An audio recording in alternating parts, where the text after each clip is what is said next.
Chapter 1027. The governor of Chuzhou was a wise man. But judging from his dark cheeks and rough hands, he was probably just an ordinary farmer. It was hard to distinguish a wise man from a foolish one by his appearance. He had just returned from the river bank and was ready to welcome the invasion of Wuxia. He was inevitably anxious. But what really worried him was the coming enemy. Chuzhou was beautiful, but it was at the border.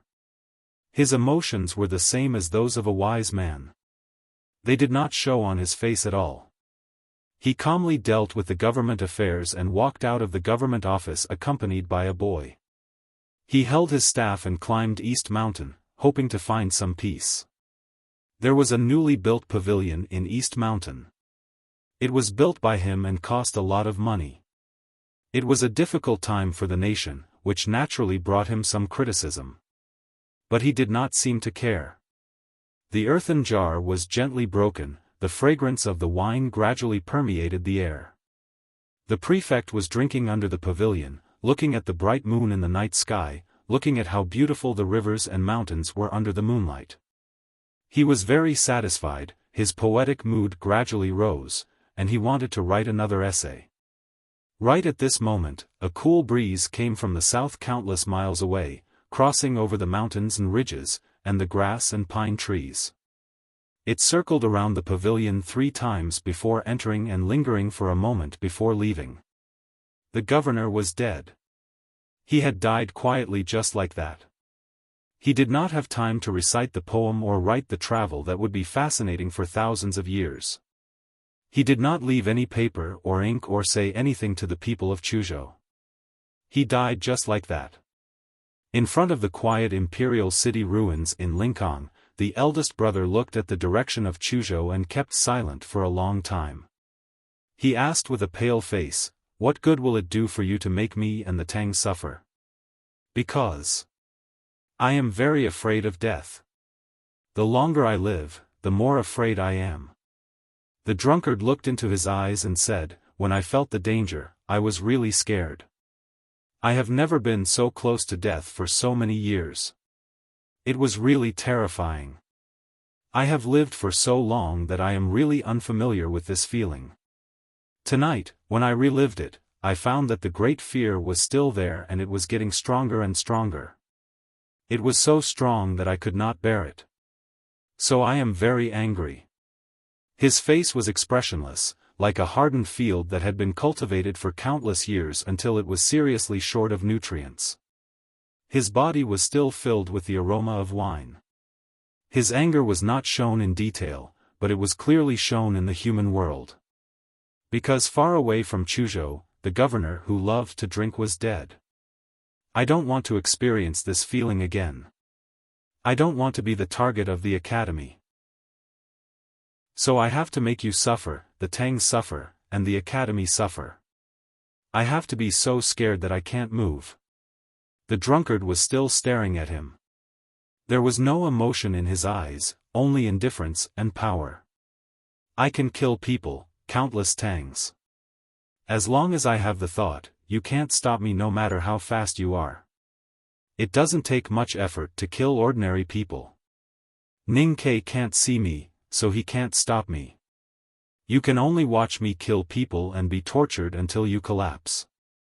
The eldest brother's body trembled slightly. He clenched his fists tightly, as if he was already in pain.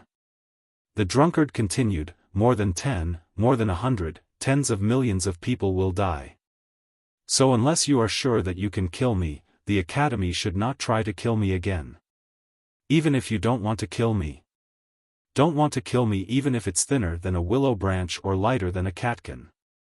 The eldest brother lowered his head and did not speak for a long time. The willow tree on the moat was silent with him. The willow branches brushed the surface of the moat and drove the pieces of cloth far away. The willow catkin would arrive in spring next year. He could not wait until next year. The academy and the Tang Empire could not wait until next year. So what should he do?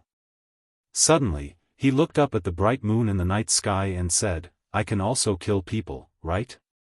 Then he looked at the drunkard and said solemnly and firmly, when I want to kill, no one can stop me, not even you. So please don't force me." The drunkard remained calm and said, "Please." The eldest brother raised his eyebrows. The drunkard said, "Please kill." The eldest brother frowned. The drunkard said, "Please kill." The eldest brother knitted his eyebrows, pondered and hesitated. Or he was about to leave and kill people in the next moment. In the Song dynasty, Qi dynasty, Liang dynasty, and Chen dynasty, countless Taoists are waiting for you to kill. Billions of followers are waiting for you to kill. On the grassland, countless barbarians are waiting for you to kill. You can kill whoever you want. The drunkard looked at his eyebrows that were smoothed by the night wind and said, "If you can enter the Peach Mountain, you can kill more people you want to kill. But who are you going to kill? Who should be killed by you?" To kill or not to kill was a problem, so was who to kill. In the mortal world, among the peach blossoms on the mountain, who was the most evil? Who should be killed? Who could judge? Who was qualified to judge? It was difficult to answer these questions.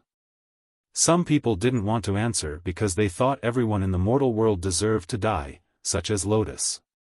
Some people didn't want to think because they thought they were half gods in the mortal world, such as the drunkard. But for the eldest brother, it was a question he had to answer. He stood under the willow branches by the river and in front of the blood-stained sedan, thinking for a long time. Lu Yiqing on the sedan quietly closed his eyes as if he was sleeping. The cultivators and ministers by the river were all unconscious. Only the drunkard, Long Qing and Hengmu were waiting for his decision. Looking at the cotton-padded jacket swaying in the night wind and the dust that accumulated for thousands of miles gradually falling, Long Qing felt uneasy and uneasy. He also had an inexplicable expectation. If the cotton-padded jacket really moved and Mr. First left to kill people, then the world would become a brand new one that no one had ever seen before. In that world, all the order would collapse because the most basic order of life and death would be broken. Two grand cultivators in the limitless state would keep killing people and no one would know who would die in the next moment. Only one of them could shake the order of the world. Two of them could destroy the world. Hengmu looked at the drunkard and the eldest brother and finally understood why the limitless state was the most special one above the 5 states. It even became a synonym for that world. The night grew darker and the river quieted down until it became deathly silent. The human world seemed to be waiting for the moment of deathly silence. After a long time, the dawn finally came. The eldest brother stood in front of the sedan and never left. People gradually woke up. They didn't dare to stay by the river and soon left. The bright moon also left. The warm red morning sun appeared in the sky, illuminating the burnt ruins and new houses in the city of Linкang. No one can stop you, but you can. The drunkard looked at him and said, "You still don't dare to kill people after all." "It's not that I don't dare to. I just can't bear to." The eldest brother had figured it out and said, "Everyone has a heart that can't bear to kill people. You regard yourself as a god, so you are not a human. That's why you can kill people. But I can't because I am still a human." Chapter 1028. Experience could change one's temperament, and one's level determined one's height. Cultivators were different from ordinary people. Since ancient times, those grand cultivators who had surpassed the 5 states were able to control the wind and rain, shake the heaven and earth, and overlook the common people. Naturally, their spiritual world gradually drifted away from the mortal world and headed towards the inhuman realm. It was easy to understand. Even the headmaster of the academy failed to avoid this mental journey. Later on, he and Ning Ke had a change of heart. The method he used to find his original heart was unimaginable. The eldest brother was the fastest person in the world, but his name was Li Man, because he did everything slowly. Even puberty and the confusion period after becoming a grand cultivator came much later than others. But no matter how slow it came, it would come eventually. He once thought about it and had his own opinion or choice. At this moment, he said that the drunkard was inhuman, not because he was praising the drunkard's state, but because he was implicitly criticizing him. A gentle person like him actually criticized the drunkard, which meant that he was extremely angry, no matter how calm he looked. He was angry that the drunkard killed people, sages, for no reason, and would probably kill more people. It was hard for him to understand and accept. Hengmu mocked, hypocritical indeed. The so-called cultivation, no matter entering or leaving the human world, aiming for immortality or nirvana, was essentially the opposite of ordinary people. He once said that the academy was hypocritical, and now he could not help but ridicule the eldest brother again when he said that everyone had a heart that could not bear to kill others and insisted on putting himself in the category of ordinary people. The eldest brother recalled the conversation at the back of the mountain of the academy and said, "The second brother and the youngest brother both criticized me in the past." The youngest brother was more subtle, while Junmo was more direct. Although the third sister never said anything, I know that she has always looked down on my way of doing things. It is indeed hypocritical. Since I can kill people, I should kill them. If I don't, it means that I am pushing the responsibility to others.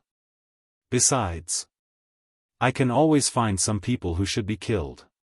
He gradually calmed down and said to the drunkard, "The water is muddy.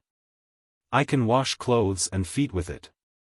But the Sisui River is already red. I can't always walk by the river without getting my shoes wet." The calm words hid some kind of determination, which indicated a great danger for Taoism. Long Qing, who had been silently listening, slightly narrowed his eyes and became serious. "It's useless even if you start killing now." The drunkard looked indifferent and said, "Haotian loves the world, but I am not Haotian. You love the world, but I am not you. You will suffer when I kill, but what can you do to me when you kill?" Eldest brother asked, "Is there no one or thing in this world that you care about? I've lived for countless years. All my relatives and friends are dead, and all my old friends are gone. Now, I'm old, sick, and lonely.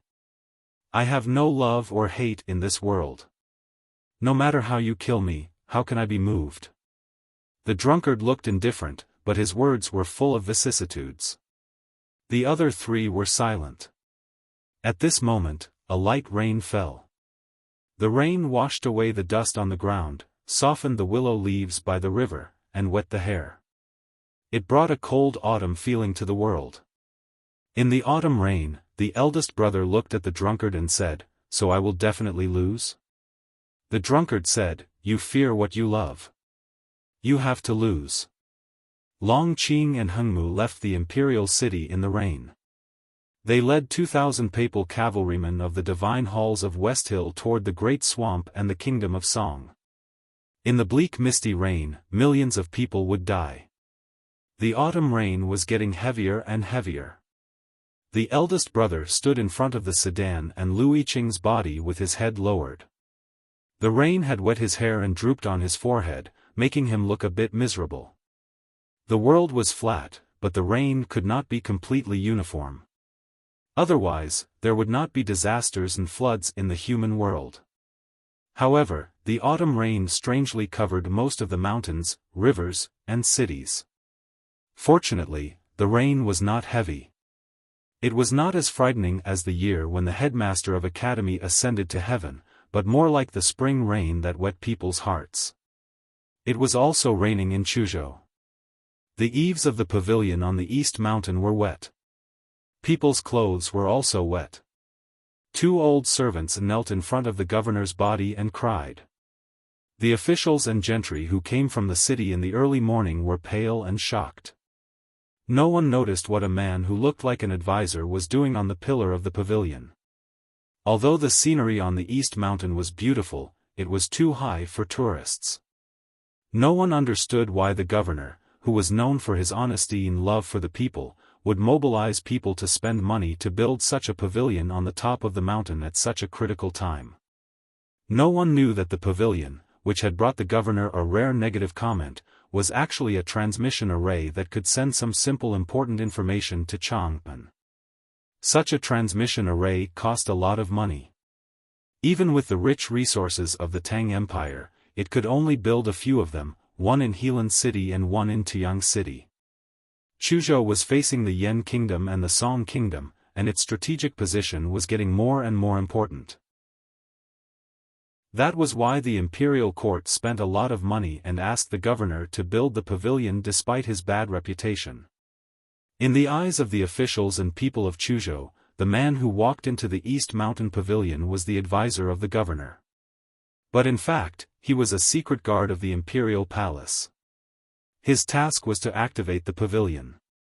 The East Mountain Pavilion sent the first piece of information to Chang'an. It was not about the invasion of the Yan Kingdom and the Song Kingdom, nor the collapse of the river bank. It was a letter of death. The person who built the pavilion was dead. It was also raining in Chang'an. The rainwater flowed along the bright yellow eaves of the palace and washed the chrysanthemums in the imperial garden. The chrysanthemums in the imperial garden looked even more beautiful and beautiful. The yellow flowers overlapped each other and were extremely pleasing to the eye. In the imperial study, Li Yu heard the news of the governor's death from the small building and was silent for a long time.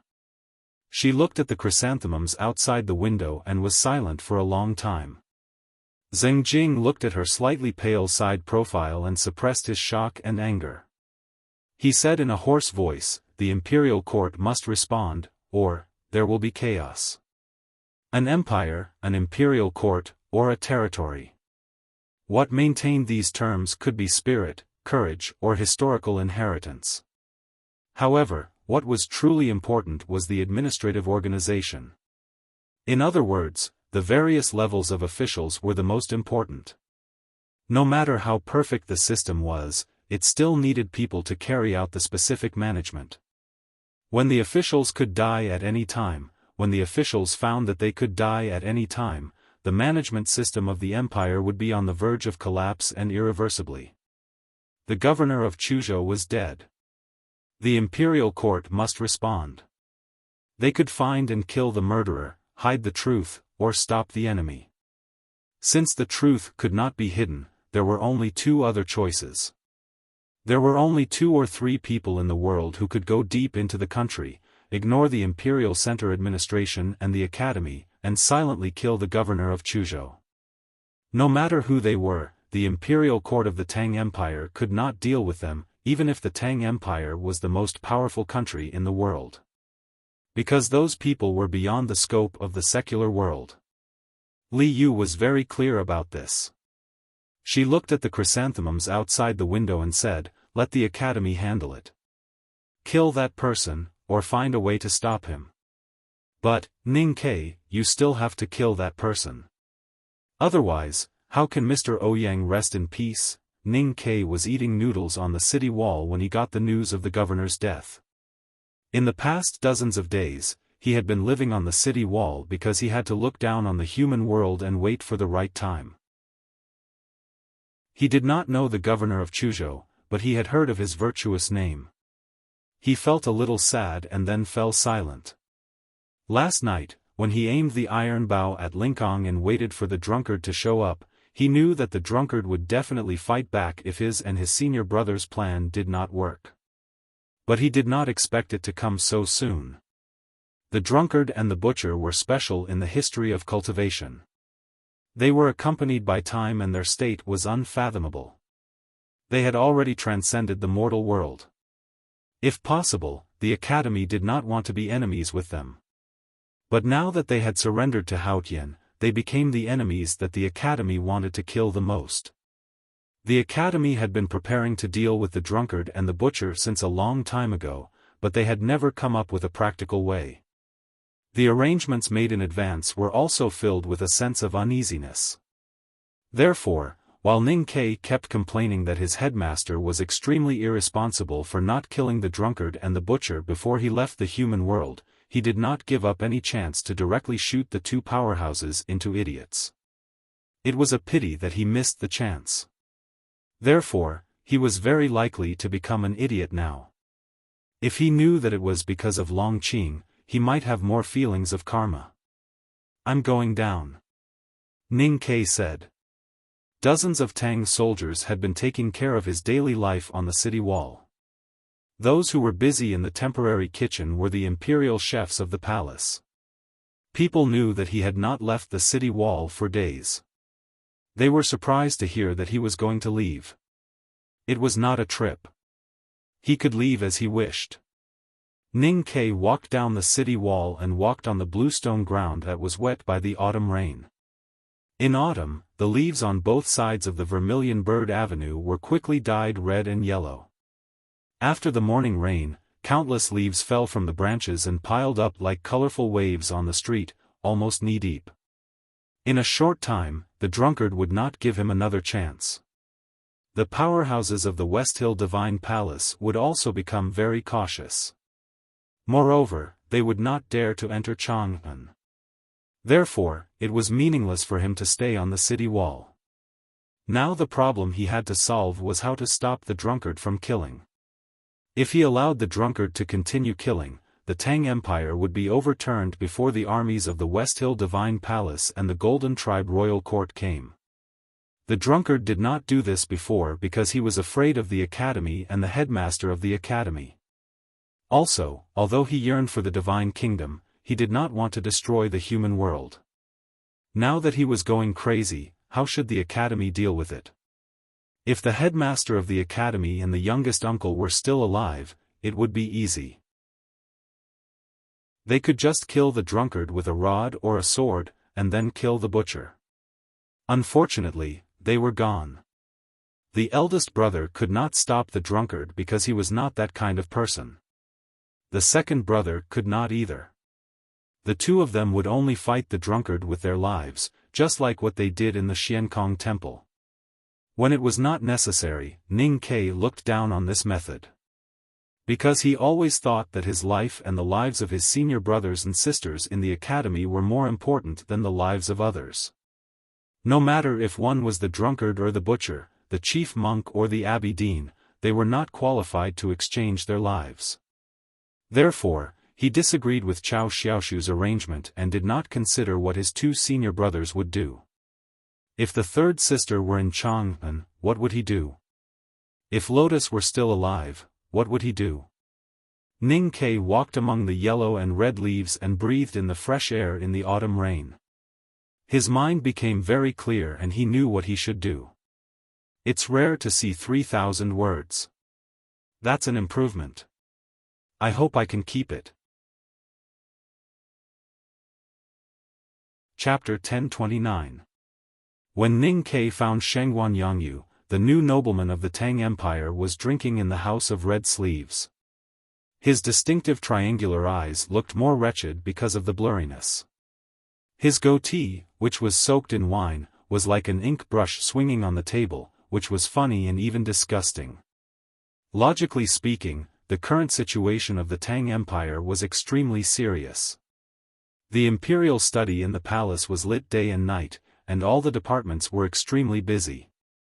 He really couldn't understand why Shengguan Yangyu was here, but he didn't bother to ask because he was pressed for time. When Shengguan Yangyu saw him, he sobered up and felt his stomach was heavy. He wanted to go to the toilet to solve the problem, but he didn't dare to leave. He asked, "What's the matter, Mr. 13? Ning Kai said, "I want to kill some people."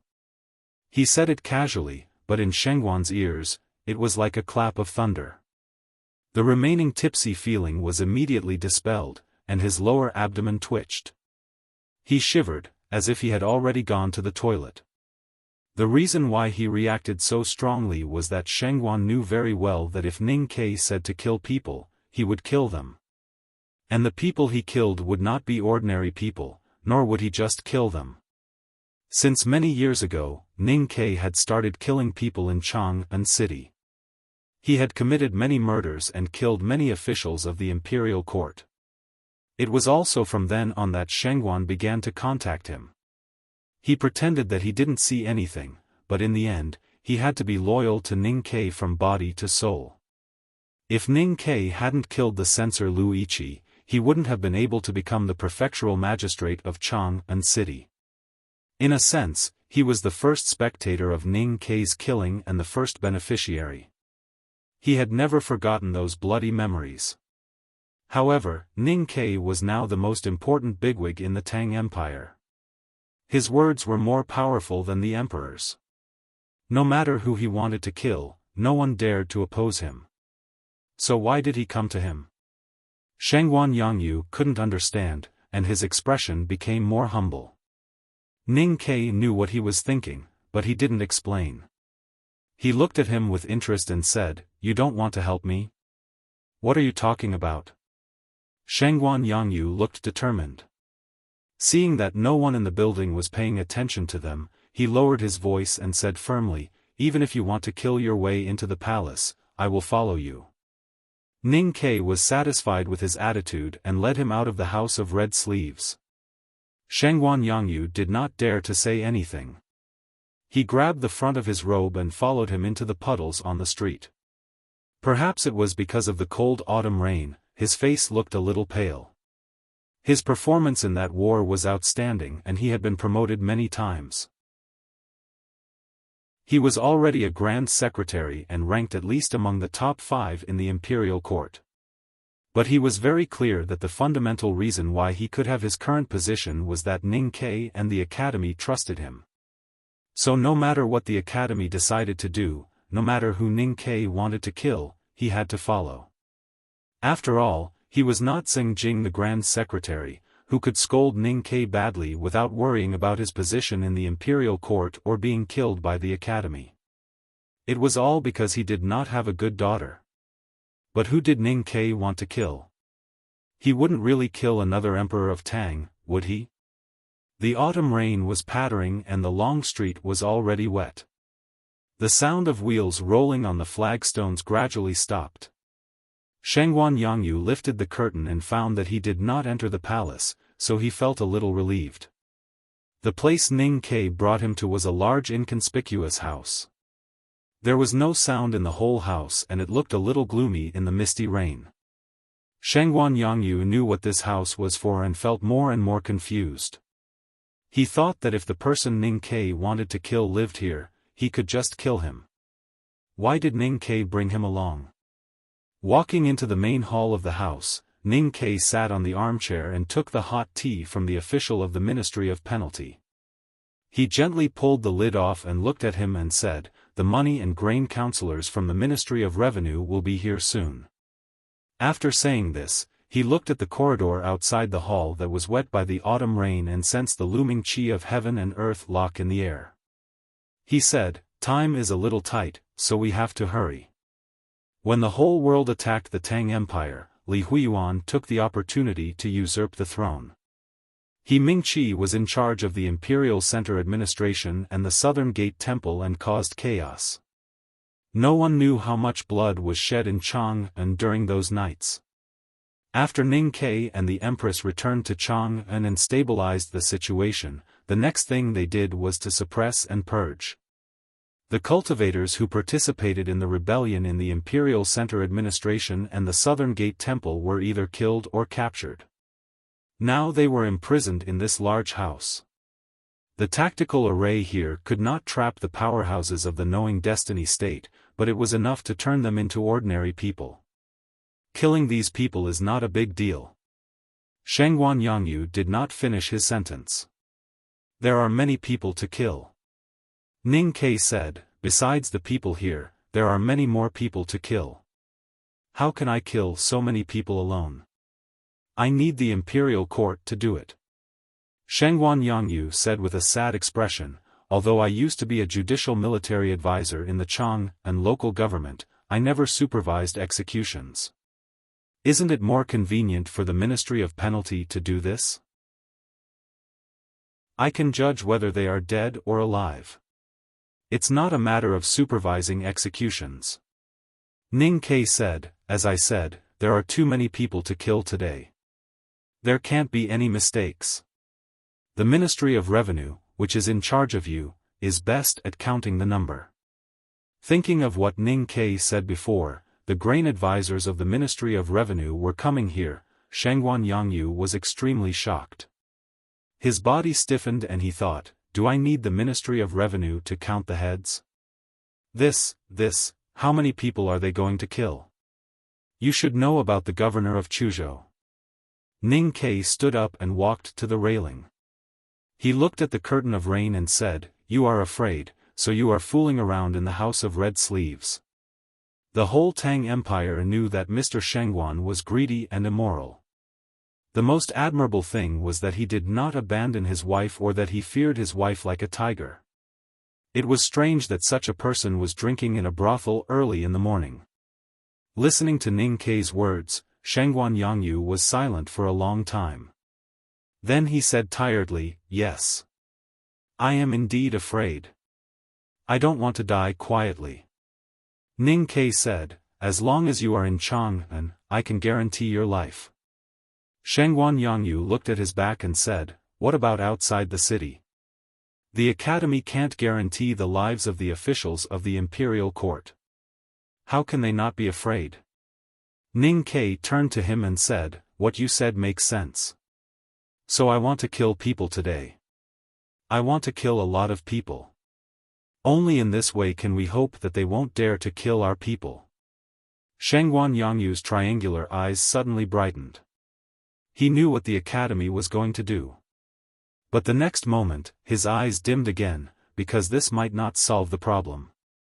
At this moment, the Yulin royal guards escorted more than 10 officials of the Ministry of Revenue to come in the wind and rain. These people were the best accounting experts. They could count everything correctly, including the number of people.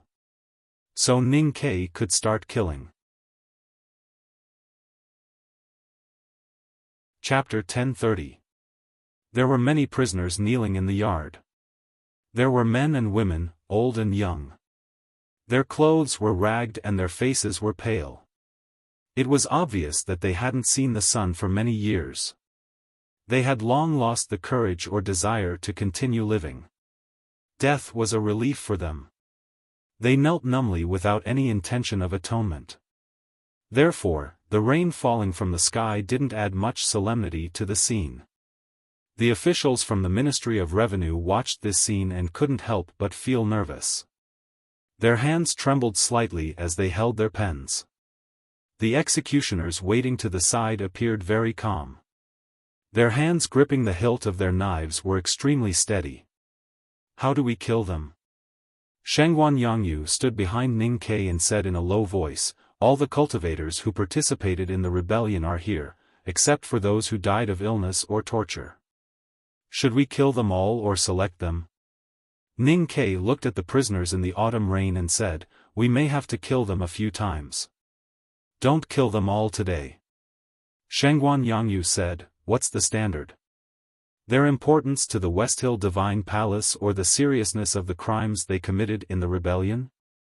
These guys' hands are all stained with blood. Ning Kai said, since it's for the Divine Hall to see, we can kill them randomly. Shangguan Yangyu didn't understand and asked confusedly, randomly? Ning Kai waved his hand and said, it means randomly. The officials from the Ministry of Revenue looked at each other. Even the experienced killers who were holding their knives were a little stunned. Only Shangguan Yangyu didn't hesitate and waved his hand at the rain, indicating that he would kill half of them first. The blades cut through the rain and landed on the necks of the prisoners. They easily cut through their muddy skin and dry muscles, and cut through their bones, leaving behind a puddle of blood that was not bright red. With a snap, the heads fell on the ground like ripe fruits. They bounced twice in the puddles on the bluestone slabs and then quieted down. The gushing blood was quickly diluted by the rain. Seeing the death of their companions, the prisoners were finally awakened by the fear of death. Their numb nerves regained some vitality. Some of them tried to break free from the ropes and escape. Some of them cried in the rain in despair. Some of them looked at Ning Kai standing in the corridor with hatred in their eyes. The scene of killing was inevitably bloody. Ning Kai was not perverted enough to enjoy it, nor was he interested in making eye contact with those who were about to die. He turned around and walked back into the hall. Raising the teacup that was still warm and taking a sip, he once again raised his head to look out of the courtyard. He saw that more than a dozen corpses had fallen in the autumn rain, and the blood on the bluestone ground had become much thicker. The autumn rain was dreary and hazy. Killing in the courtyard was like weeding. Other than the sound of a blade cutting into flesh and breaking bones, there was only the sound of a corpse leaning forward and crashing into the ground, splashing the water in the puddles. Ning Ke looked at the clear tea in the bowl, thinking about something. Shengguan Yangyu looked at his profile, not knowing what he was thinking. The officials of the Ministry of Revenue continuously drew marks on the list of prisoners. As the names decreased, their faces became paler and paler. It was unknown what they were thinking. The autumn rain continued, and the frequency of the sounds in the courtyard gradually slowed down. The breathing of the executioners became heavier and heavier. Chopping off so many heads was, after all, a very tiring thing. The coroner sent by the Ministry of Penalty and the relevant functionaries of the Ministry of Revenue poured into the courtyard to examine the corpses and prepare to deal with them. After drinking a bowl of liquor, the executioners rested for a while. It was not over yet. Ning Ke had said that they would kill a lot of people today. They would move these corpses away and empty the ground in front of the courtyard. When the executioners recovered their strength, they would continue to kill. More prisoners were sent over. In addition to those sent by the Ministry of Penalty, there were also dozens of people sent by the military ministry at Ning Ke's request. There was no way to kneel on the ground in front of the courtyard, so they had to be divided into several groups. Most of these are just family members. An official of the Ministry of Revenue turned over the prisoner list in his hand and looked at Shengguan Yangyu in shock. He said, "Are we going to kill all of them?" Shengguan Yangyu did not answer his question. He looked at Ning Ke and asked, "Are we going to randomly kill them?" The officials' faces were a little ugly. The hundreds of people who were sent to the court were all family members who were implicated. Even if they knew about the war and did not report it, or even acted as an accomplice, it was difficult to sentence them to death according to the law of the Tang Empire. It was the power of the Ministry of Penalty or the Supreme Judiciary to sentence them to death. Were they going to kill them just like that? These hundreds of family members had been imprisoned for several years, but they were still in good spirits. Because they were not cultivators, they were not under any inhibition, so they could still make a sound. At this time, listening to the officials' words, they knew what was going to happen today. They could not help but be terrified and cried out their grievances. Their crime was collusion with the enemy. According to the law of the Tang Empire, the biggest difference between collusion with the enemy and treason was that the traitor did not take the initiative to do it. Therefore, the most common colluders were often the family members of the traitor, which was understandable. After the outbreak of the war a few years ago, many Tangs returned from all over the world. 2/3 of the Taoists in the South School of Haotian Taoism had cut off their ties with the West Hill Divine Palace. However, there were still devout Haotian believers who swore loyalty to the West Hill Divine Palace and refused to return. Some even served in the papal cavalrymen of the West Hill Divine Palace. These people were all traitors, and their family members were colluders. No matter whether they had cut off their ties with their family members in the West Hill or not, they would always be colluders. Because the blood ties could not be cut off. This was the most cold-blooded and cruel law of the Tang Empire. In the past few years, the Tang Empire had been searching everywhere and guarding the borders. They had captured thousands of people who were suspected of colluding with the enemy and then imprisoned them in the prisons of Chang'an and various counties. Other than upholding the law, the most important reason was naturally to deter and restrain those traitors who were far away from home. Today, Ning Ke was going to kill these people. This was something that no one could understand. Not only these family members could not understand, but the officials in the imperial court also could not understand. The alley on the side of the courtyard was filled with the smell of blood.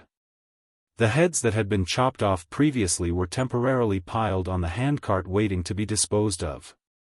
Suddenly, a head rolled down and rolled in the rain all the way to the courtyard. It rolled in front of the family members, causing a burst of exclamations and cries.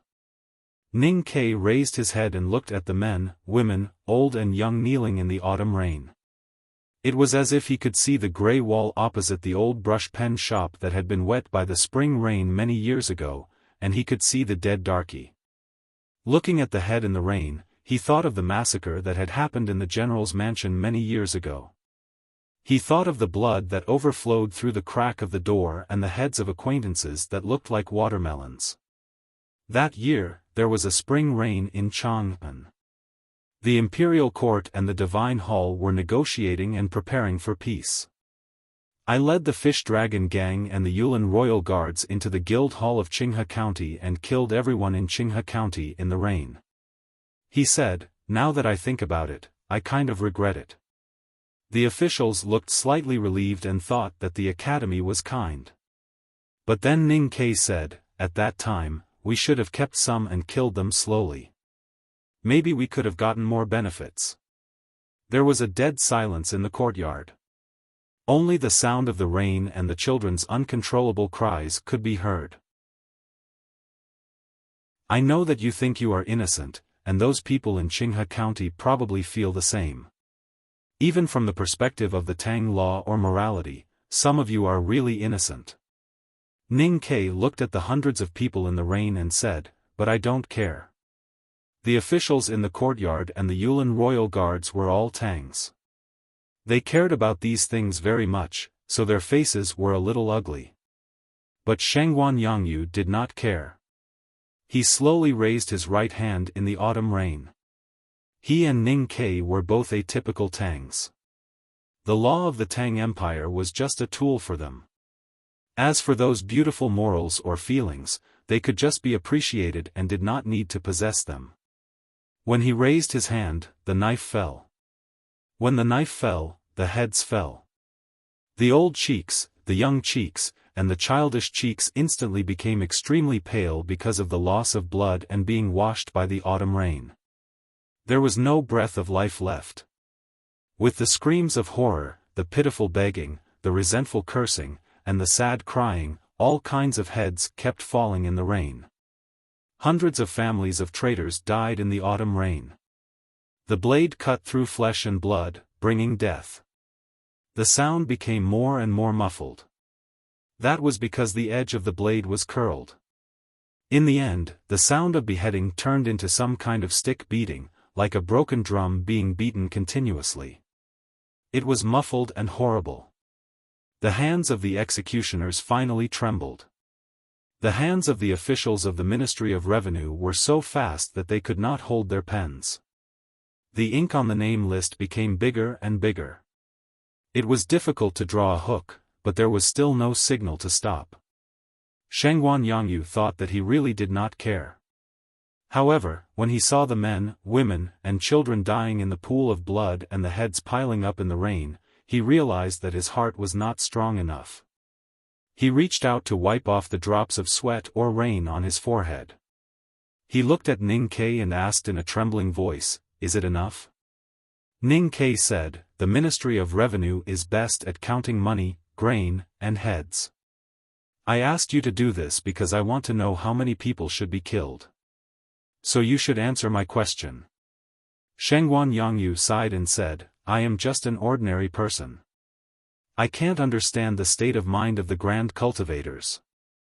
Most importantly, I don't know how much influence the Divine Hall has on that person. So, I don't know how many people should be killed. I even suspect that no matter how many people should be killed, it will not be enough." Ning Kei knew that Shangguan Yangyu's words made sense. But this was also the thing that he was most uncertain about.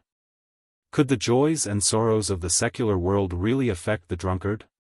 The cold rain made the wind cold, but it could not stop the pungent smell of blood from spreading in the courtyard. He looked at the thick blood that the rain could not wash away and said, "The autumn wind and rain make people sad." Even at this moment, Shangguan Yangyu did not forget to praise, "Good poem." Ning Ke said, "Or do you want to do it?" Shangguan Yangyu said with a bitter smile, "I don't have the mood." Ning Ke reached out to catch the dripping rain on the eaves and said, "It's raining to beat the children. I have nothing to do anyway." Shangguan Yangyu said, "You are so carefree. I actually don't know how many people should be killed. But like I said, I have nothing to do anyway. These people should all die. Anyway, the imperial court needs to spend money to feed these idlers, so I might as well kill them. I kill people when I have nothing to do. The autumn wind and rain kill idlers. It makes sense to say that this is carefree." Ning Ke walked into the rain and turned to the officials and said, "Or, you can try to kill more. The Ministry of Revenue is in charge of the food of the prisoners of war. You should know the number of people. How do you kill them?"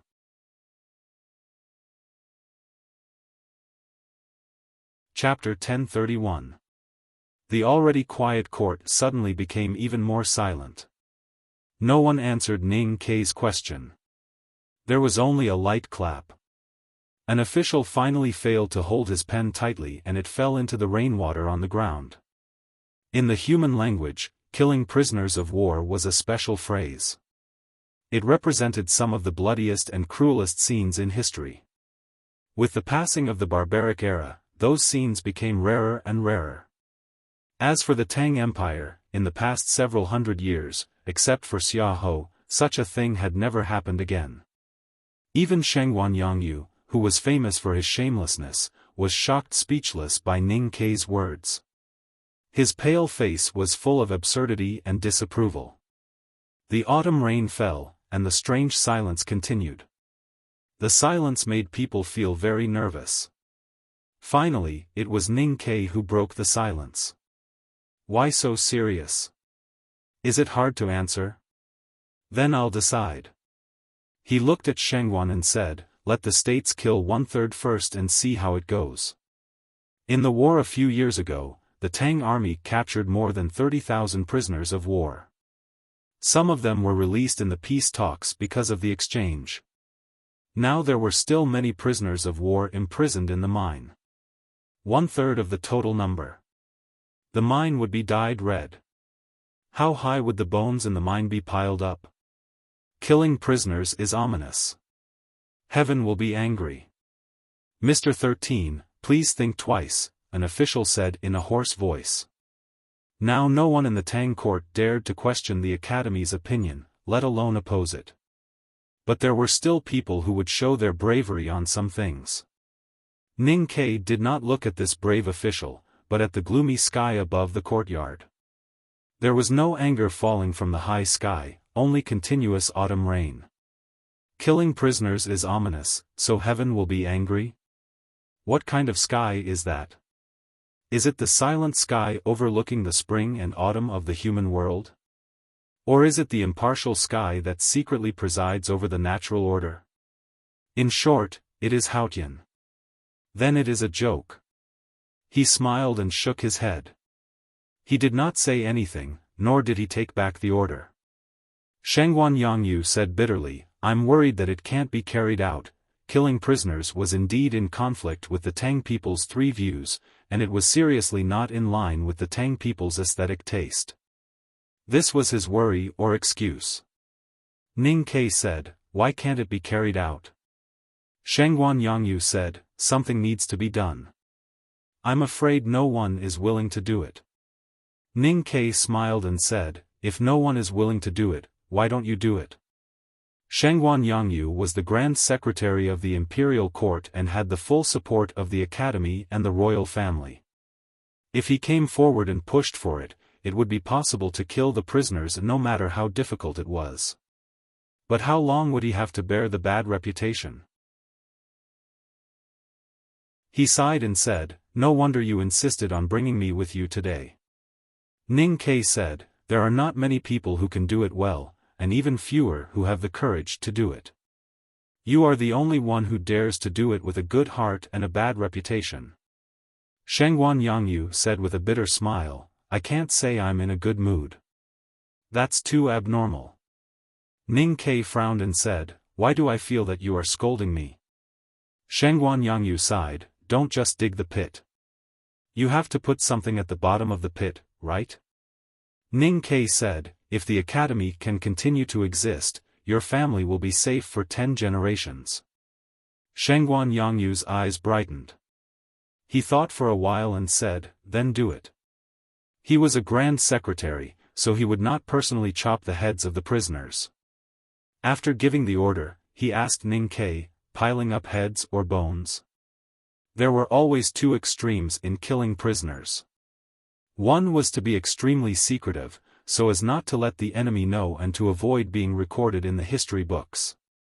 The other was to be extremely arrogant and deliberately let the enemy know. As for what would be recorded in the history books, they could only ignore it for the time being. He and Ning Ke had previously discussed that the Tang Empire was killing people to show the West Hill Divine Palace. They wanted to kill until Haotian Taoism felt the pain. So it was not enough to just kill people.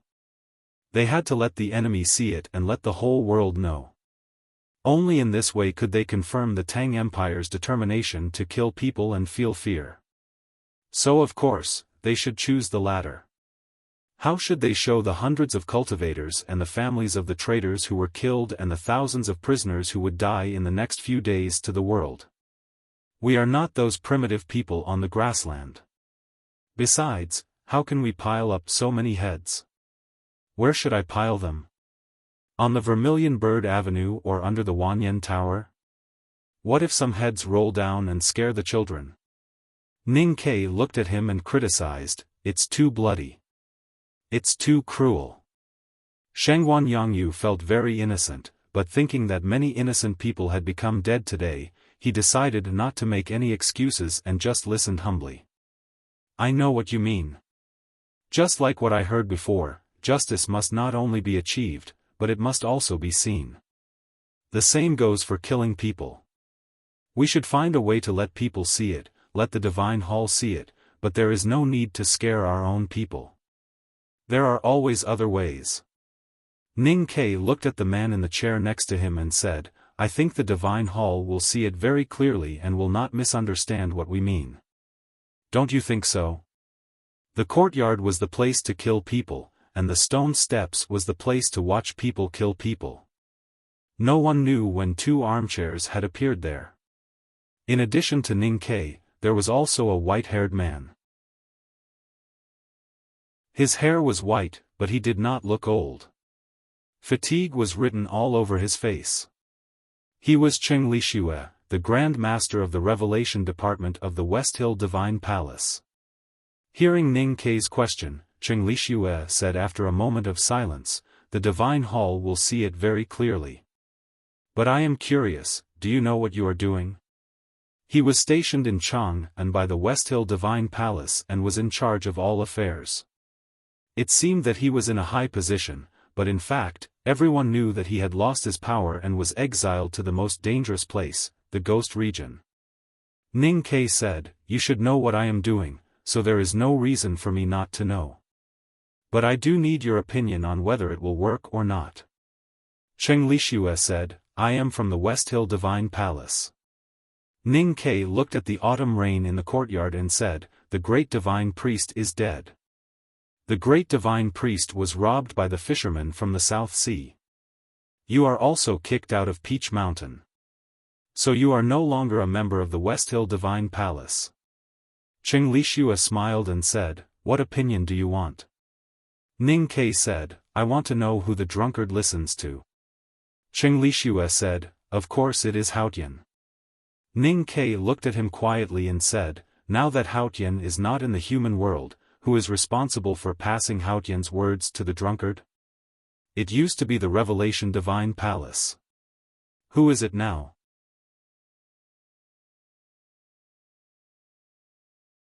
Chapter 1032. I'm not feeling well, and I still have things to deal with tomorrow, so there won't be any updates. Also, I wasn't able to post a review earlier, saying that I was muted. That's really puzzling. When I feel better, I'll ask about the situation.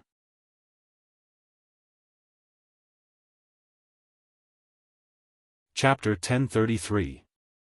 First, there were no updates today, so I'm feeling rather uncomfortable. Second, I've figured out that it was a mistake by the sub-version of Drunk Blue Silk. I'm speechless. I'll report this to everyone.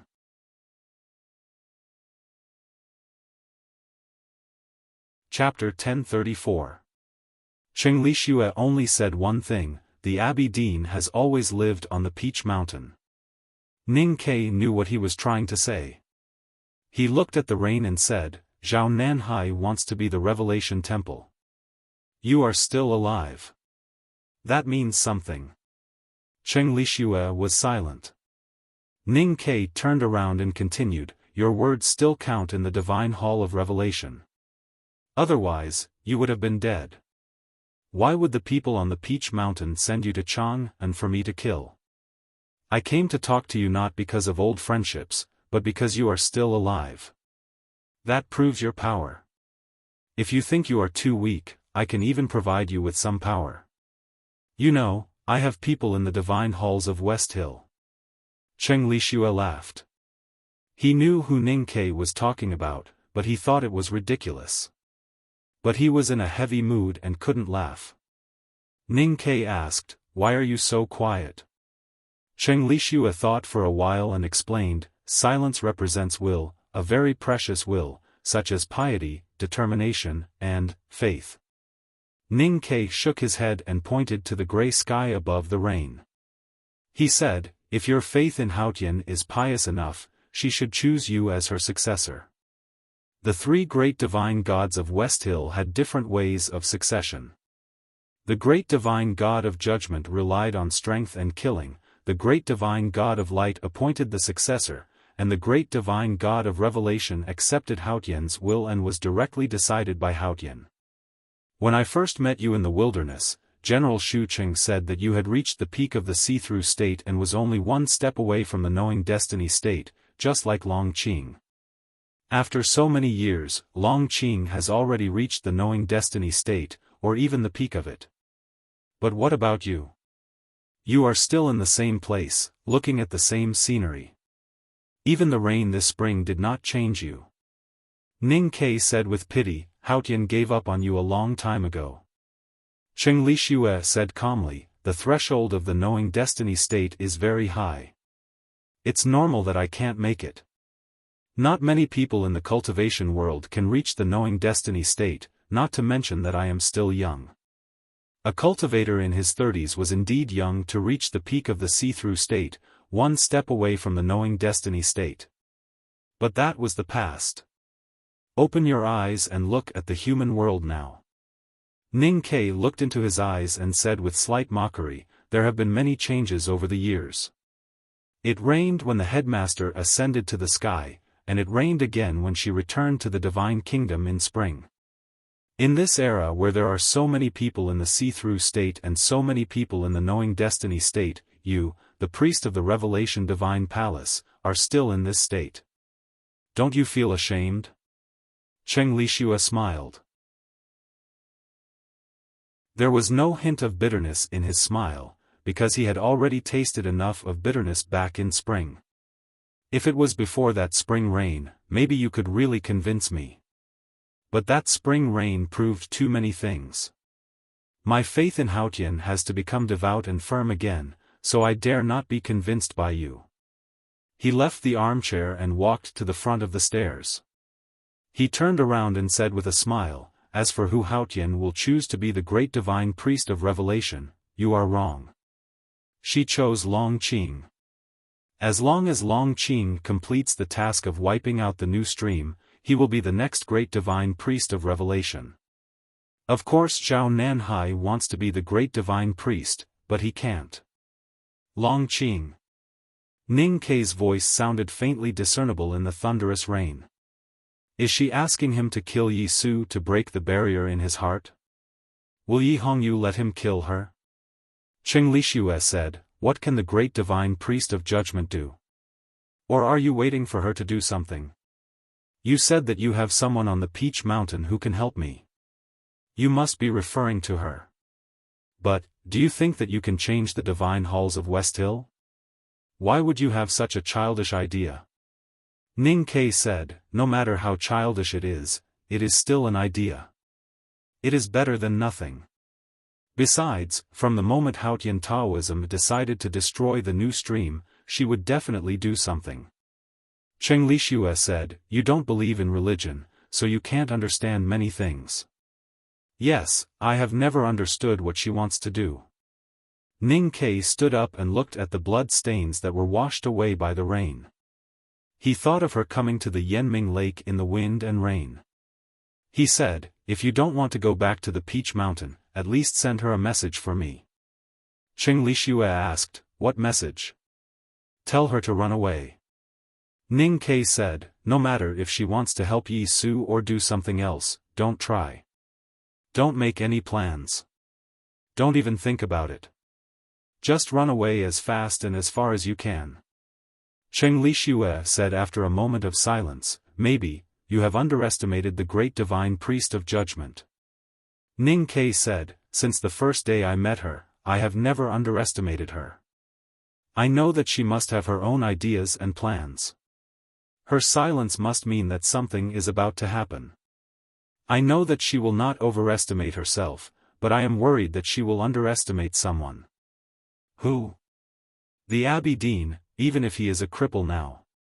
Ning Ke said, with her current state, she has no chance of winning against the Abbey Dean. Her plans are nothing in the Abbey Dean's eyes. So she must run away. Cheng Lixue did not agree with him. He said, do you think that the great divine priest of judgment will underestimate her opponent, especially one as powerful as the Abbey Dean? I know that she will not underestimate her opponent. But she has no experience fighting against the Abbey Dean. She does not know that the Abbey Dean is a real powerhouse that cannot be overestimated. Ning Ke said, I am most worried that she is scheming now. The Abbey Dean will not fall into her schemes. Cheng Lixue said, didn't the Abbey Dean fall into the Academy's scheme during the Battle of Chang'an? Ning Ke said, it is different. Because my schemes are God's. In fact, what he wanted to say was that his soul did not belong to this world, so the Abbey Dean could not calculate him.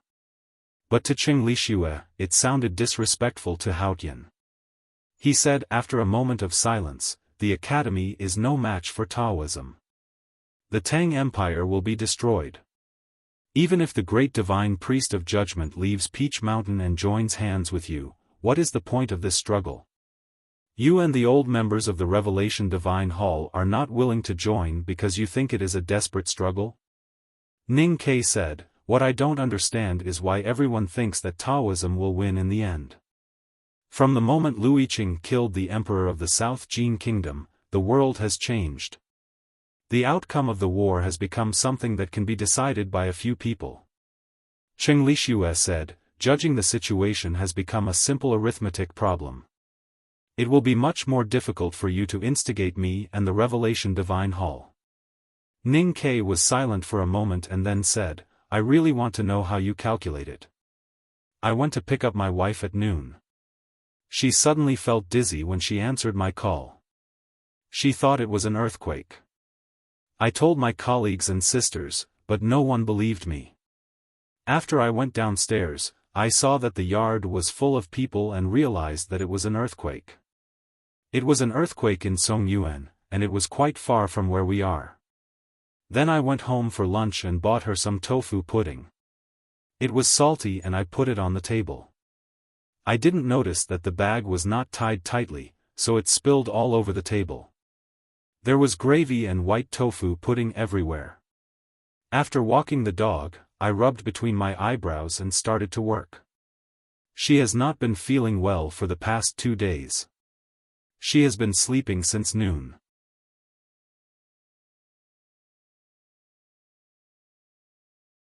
Chapter 1035. There were very few people who had the ability to influence the course of the entire human world. That was why Cheng Lixue said that the problem was simple. However, Ning Ke had a different idea and wanted to see the simple answer. Cheng Lixue looked at him and said, Mr. First can only stay in the palace with the Tang Emperor until you come back from the Xiankong Temple. He can't leave Chang'an until you come back from the Xiankong Temple. But he still has to follow the drunkard. Mr. Second held up the entire Buddhism sect with a sword, which shocked the cultivation world. But he can't leave the Xiankong Temple in a short time.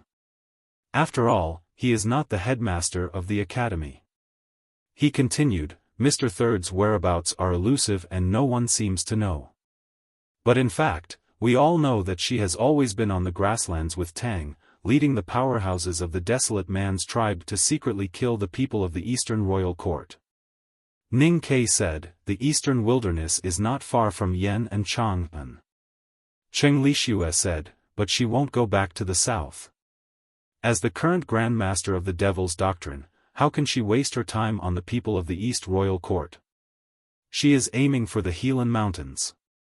The Academy wants the desolate man tribe to enter the Western Wilderness and attack the Golden Palace with the Northern Battlefront Army. It can't be hidden from the Abbey Dean.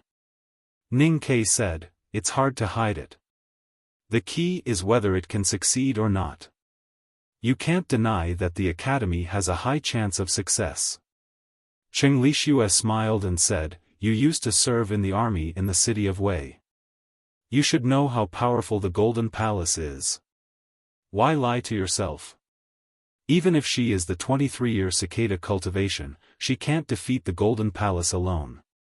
How can she have time to worry about the Central Plains if she wants to complete the Academy's strategy? Ning Ke said, I don't want third sister to be too tired.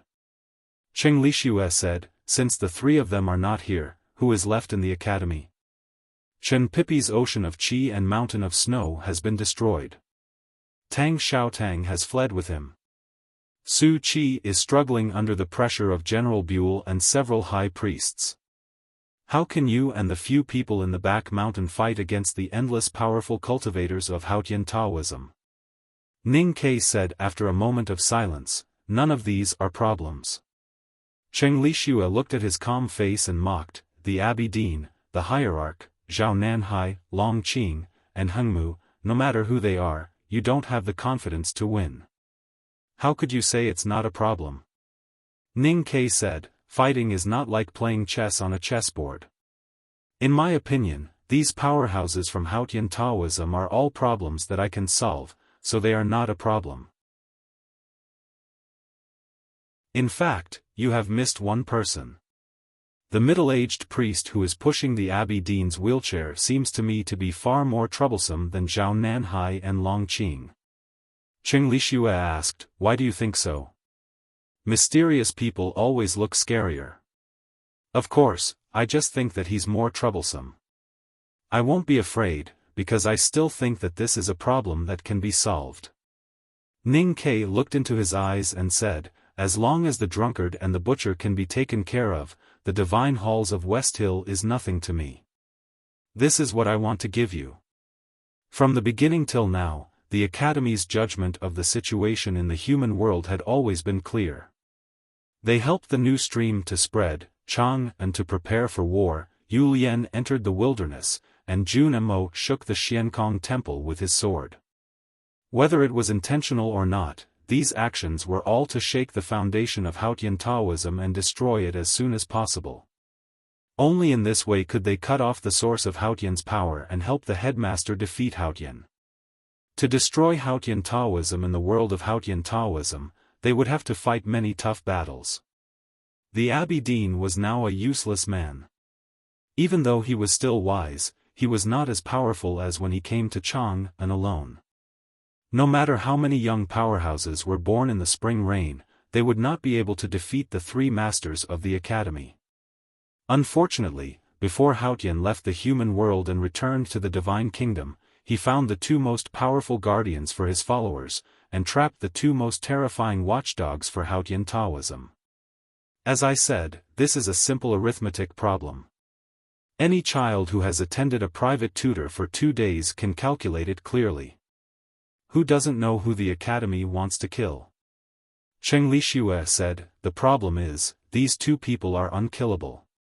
Ning Ke said, as long as they are human, they are impossible to be unkillable. Cheng Lixue said, in a sense, those two people are no longer human. Ning Ke said, the Abbey Dean was as powerful as the sea and was not immortal. But he was also seriously injured by the academy and was about to die.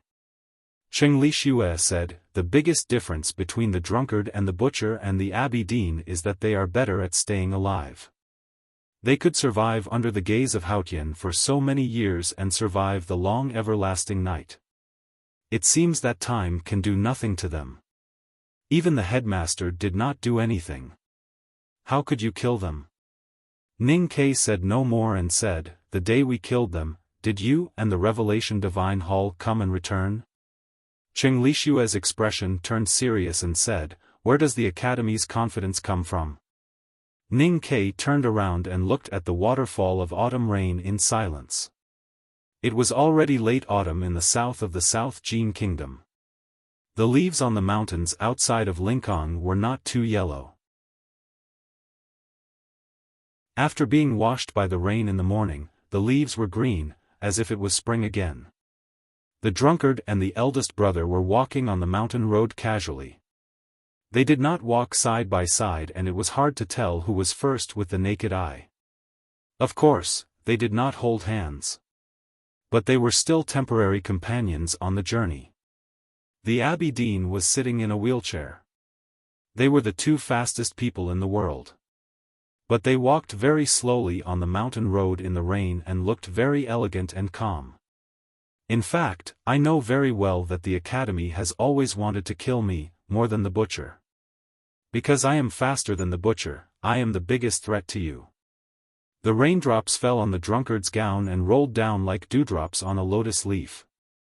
His voice was also like the raindrops, without the usual vicissitudes and decay. The eldest brother looked at the blood on the front of his gown and said, and you used to be the one I wanted to hold hands with the most. The drunkard smiled and asked, why? The eldest brother said, we want to help the headmaster defeat Haotian, so we have to destroy Taoism. The drunkard said, doesn't that mean you have more reason to kill me? The eldest brother said, you have nothing to do with Taoism. If you can hold hands with the Academy and destroy Taoism, it will be just a matter of a thought. I think there will be less bloodshed in the human world. The drunkard said, that was before. Since the moment she appeared in front of me, I had a relationship with Taoism. The eldest brother said, she has already left the human world. The drunkard smiled and said meaningfully, they all say that you are the most benevolent, kind and trustworthy person in the world. I didn't expect you to persuade me to betray my trust. What do you mean? Trust is human speech. She is not human, so she cannot be trusted. The eldest brother suddenly became silent. After a long time, he pointed at the drunkard's gown and said, those are all lies. Betrayal is betrayal. But if you can betray me, I can even turn a blind eye to the governor's blood, not to mention other things. I haven't updated so late for a long time. When Jinying is in a relationship now. I am not in the mood to work. Have a good weekend.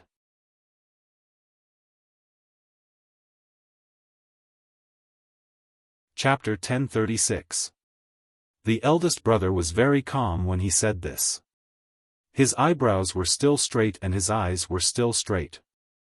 But one could feel that behind this calmness, there was a deep and cold pain. The drunkard was also calm when he heard this. But his calmness was serious, because the invitation from the Academy was related to betrayal. But he had to believe it since it came from the eldest brother.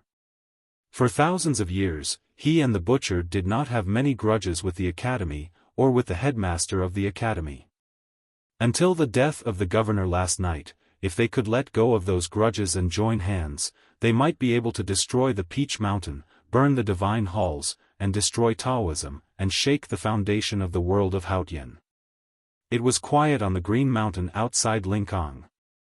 He looked at the world in the autumn rain and said nothing. The flagon tied to his waist swayed gently in the wind and rain, like a small boat in the surging waves. The rain gradually thinned, and the clouds above the mountains became thicker and thinner. The light gradually shifted. As time went by, he remained silent and did not reply to the invitation from the academy. The mountain path was filled with tension and suffocation. The answer, to a certain extent, would determine the direction of the human world. It was reasonable to think about it for a long time. As the sun gradually set and the sky darkened, the twilight dyed the clouds red and then burned them to ashes. The night finally came, and the bright moon appeared in front of them. Finally, he broke the silence and gave his answer. The drunkard's answer was very simple. He only said 2 words, no. The moonlight shone on the eldest brother's cheeks, and he looked a little pale. Why? Because Haotian is omnipotent. The drunkard looked at the moonlight on his face and said calmly, that spring rain, Hengmu, the barbarian youth in the north, and the former Abbey Dean are all proofs. For countless years, the butcher and I have hidden in the human world and watched Taoism rule the world. I have seen too many similar scenes. Although Taoism has never had a human as powerful as your headmaster, Haotian has proved too much. Hearing this, the eldest brother shook his head and pointed at the night sky. He said, the headmaster once said, and more than once, that Haotian is omniscient and omnipotent. But he never really believed it. That's why he went up to the sky and fought against heaven. That's why there was a bright moon in the human world. His finger was pointing at the beautiful moon in the night sky. The drunkard followed his finger and said, but look, the face of the moon has been changing secretly. Ordinary people can't see its darkening, but how can you and I not? In the eternal night, the headmaster was the only moon. The dimming of the moon meant that the headmaster was gradually weakening. A powerhouse like the drunkard would not be wrong about the astronomical phenomenon. In fact, the academy was well aware that it was a fact. The disciples, including the eldest brother, had been in a state of anxiety. But since it's still lit up, there's hope, eldest senior brother said. The drunkard shook his head and said, even if it can shine for tens of thousands of years, what's the point to me? What I want is eternity. Apart from Haotian, who can grant me eternity? If your teacher can't do it himself, how can he help me? Since the academy can't give me what I want, how can they convince me? Eldest brother was silent for a long time before he asked, are these, really that important? The drunkard looked at him and said, the meaning of life is to survive. The eldest brother said, shouldn't it be experience? The drunkard sneered, only those who can't be eternity will ignore the meaning of eternity. Only those who can't eat grapes will say that it's sour, and say such sour and useless nonsense. Eldest brother sighed and said, then in your opinion, the word love must be sour and useless. As I said before, I have no love for the human world. What is love? After all, you are still too young and not old enough. You don't understand that in the face of time, these words are really insignificant. Speaking of this, the drunkard's eyes revealed some sadness and nostalgia. He said, I am old enough, I have lived long enough, and I have seen enough things. Joys and sorrows, parting and reunions are constantly replayed in front of me. For me, there is nothing new in the world, so why can't I see through it?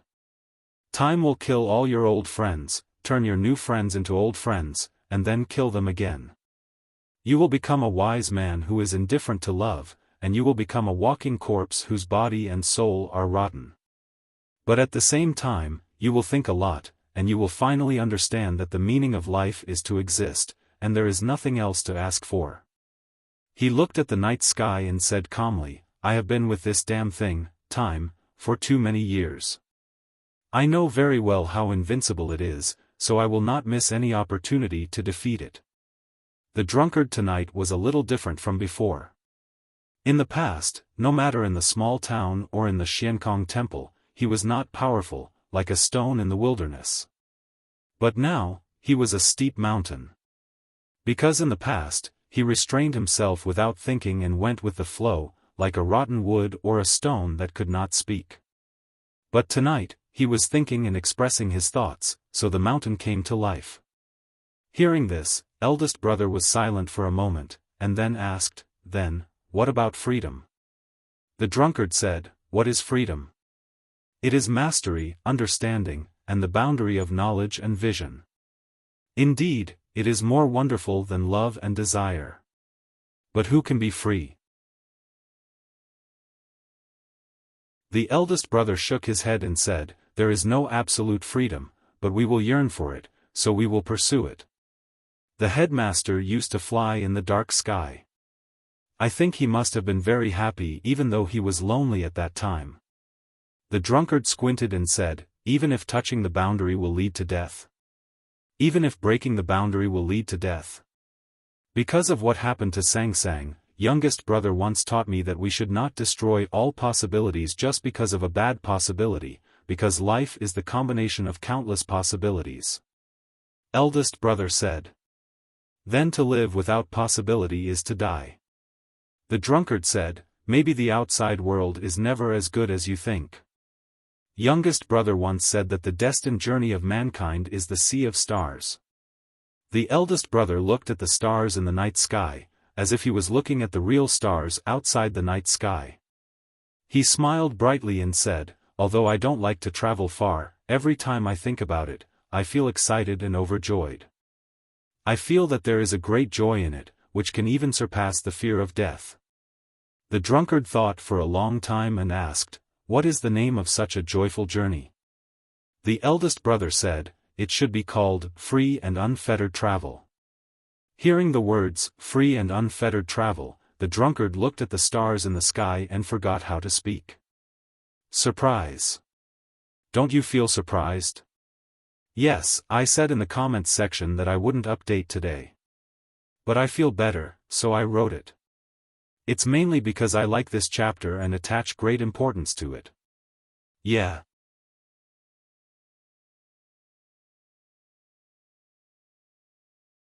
Chapter 1037. The drunkard looked at the stars in the sky and kept silent for a long time.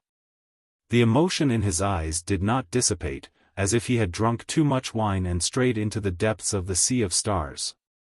He was so drunk that he did not know where to go back even if he knew. Or, "It's really beautiful." He looked at the stars and his eyes suddenly showed some fear, like a child seeing the strange world on the other side of the mountain. He was full of fear and uneasiness, and his voice trembled, but it's also terrifying. The sweetest honey was often the most poisonous arsenic, and the most beautiful yearning was sometimes the greatest fear. It was good to be free, but bad to have nothing to rely on.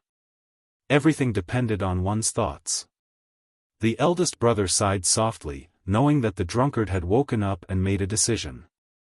The drunkard looked back at him and said seriously, "Existence is the most important thing to me, more important than anything else. I can give up a lot for it." The eldest brother said, "Existence and pursuit are not contradictory." The drunkard said, "But the pursuit of the academy is contradictory to the will of Haotian." The eldest brother said, "What does Haotian's thought have to do with our existence?" The drunkard said, "I can exist for so many years because I will never fight a battle that I will definitely lose. Even your headmaster can't defeat Haotian, how can I?" The eldest brother kept silent for a long time and suddenly said, "What about the academy?" The drunkard slightly raised his eyebrows. The eldest brother looked at his eyes quietly and said, "If you don't go against Haotian, you will go against the academy. You don't have the confidence to defeat Haotian, so how can you be sure that you can defeat the academy?" The drunkard's raised eyebrows turned into two still strokes in the night wind. The eldest brother said, "If we can't instigate a rebellion, we will settle it anyway." The drunkard said, "What can the academy do?" The eldest brother said, "The academy will fight desperately." The academy once fought desperately in the Lank Temple in the autumn rain. Later, in Chang'an, in the verdant canyon, and in the wilderness, the academy once fought desperately against the enemies with their own lives. The disciples of the academy were proud and even narcissistic. They valued their own lives and the lives of their peers more than anything else. When they started to fight desperately, it meant that they were in a desperate situation, and they would certainly burst out with unimaginable brilliance. The Sage of Sword Liu Bai, the chief monk of scripture, and the Abbey Dean. No matter how powerful the Academy's opponents were, once they started to fight desperately, there would be no one or Haotian that they couldn't defeat. Would the drunkard and the butcher be exceptions? What's interesting is that those in the Academy who are willing to risk their lives can't catch up with me. For example, Lin Wu, Jun Mo, and even Ning Quebec. Those who can catch up to me won't risk their lives. The drunkard looked at him and said calmly, "If the Academy wants to fight with me, you are the best and even the only choice. You and I are both distanceless. We walk the same path and see the same scenery. That's why we can meet. This is the premise of fighting with your life. But are you sure that you will fight with your life?"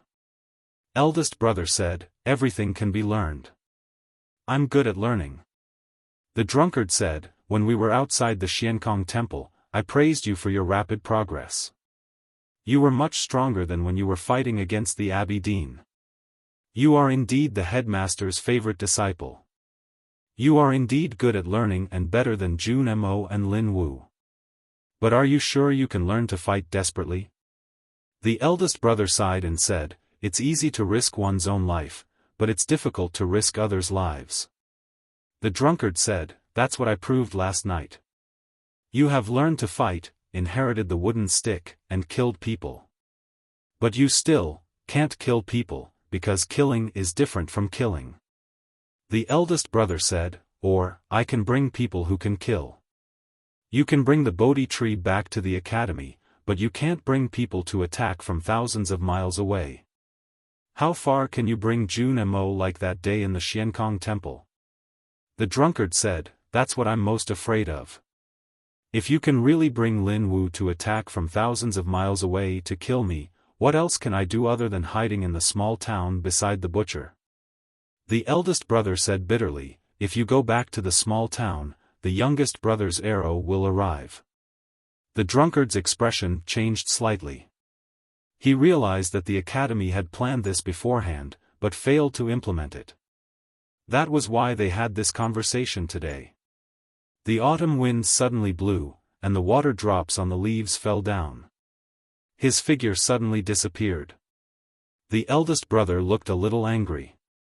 The dense water drops fell on his cotton-padded gown, as if falling on the beach.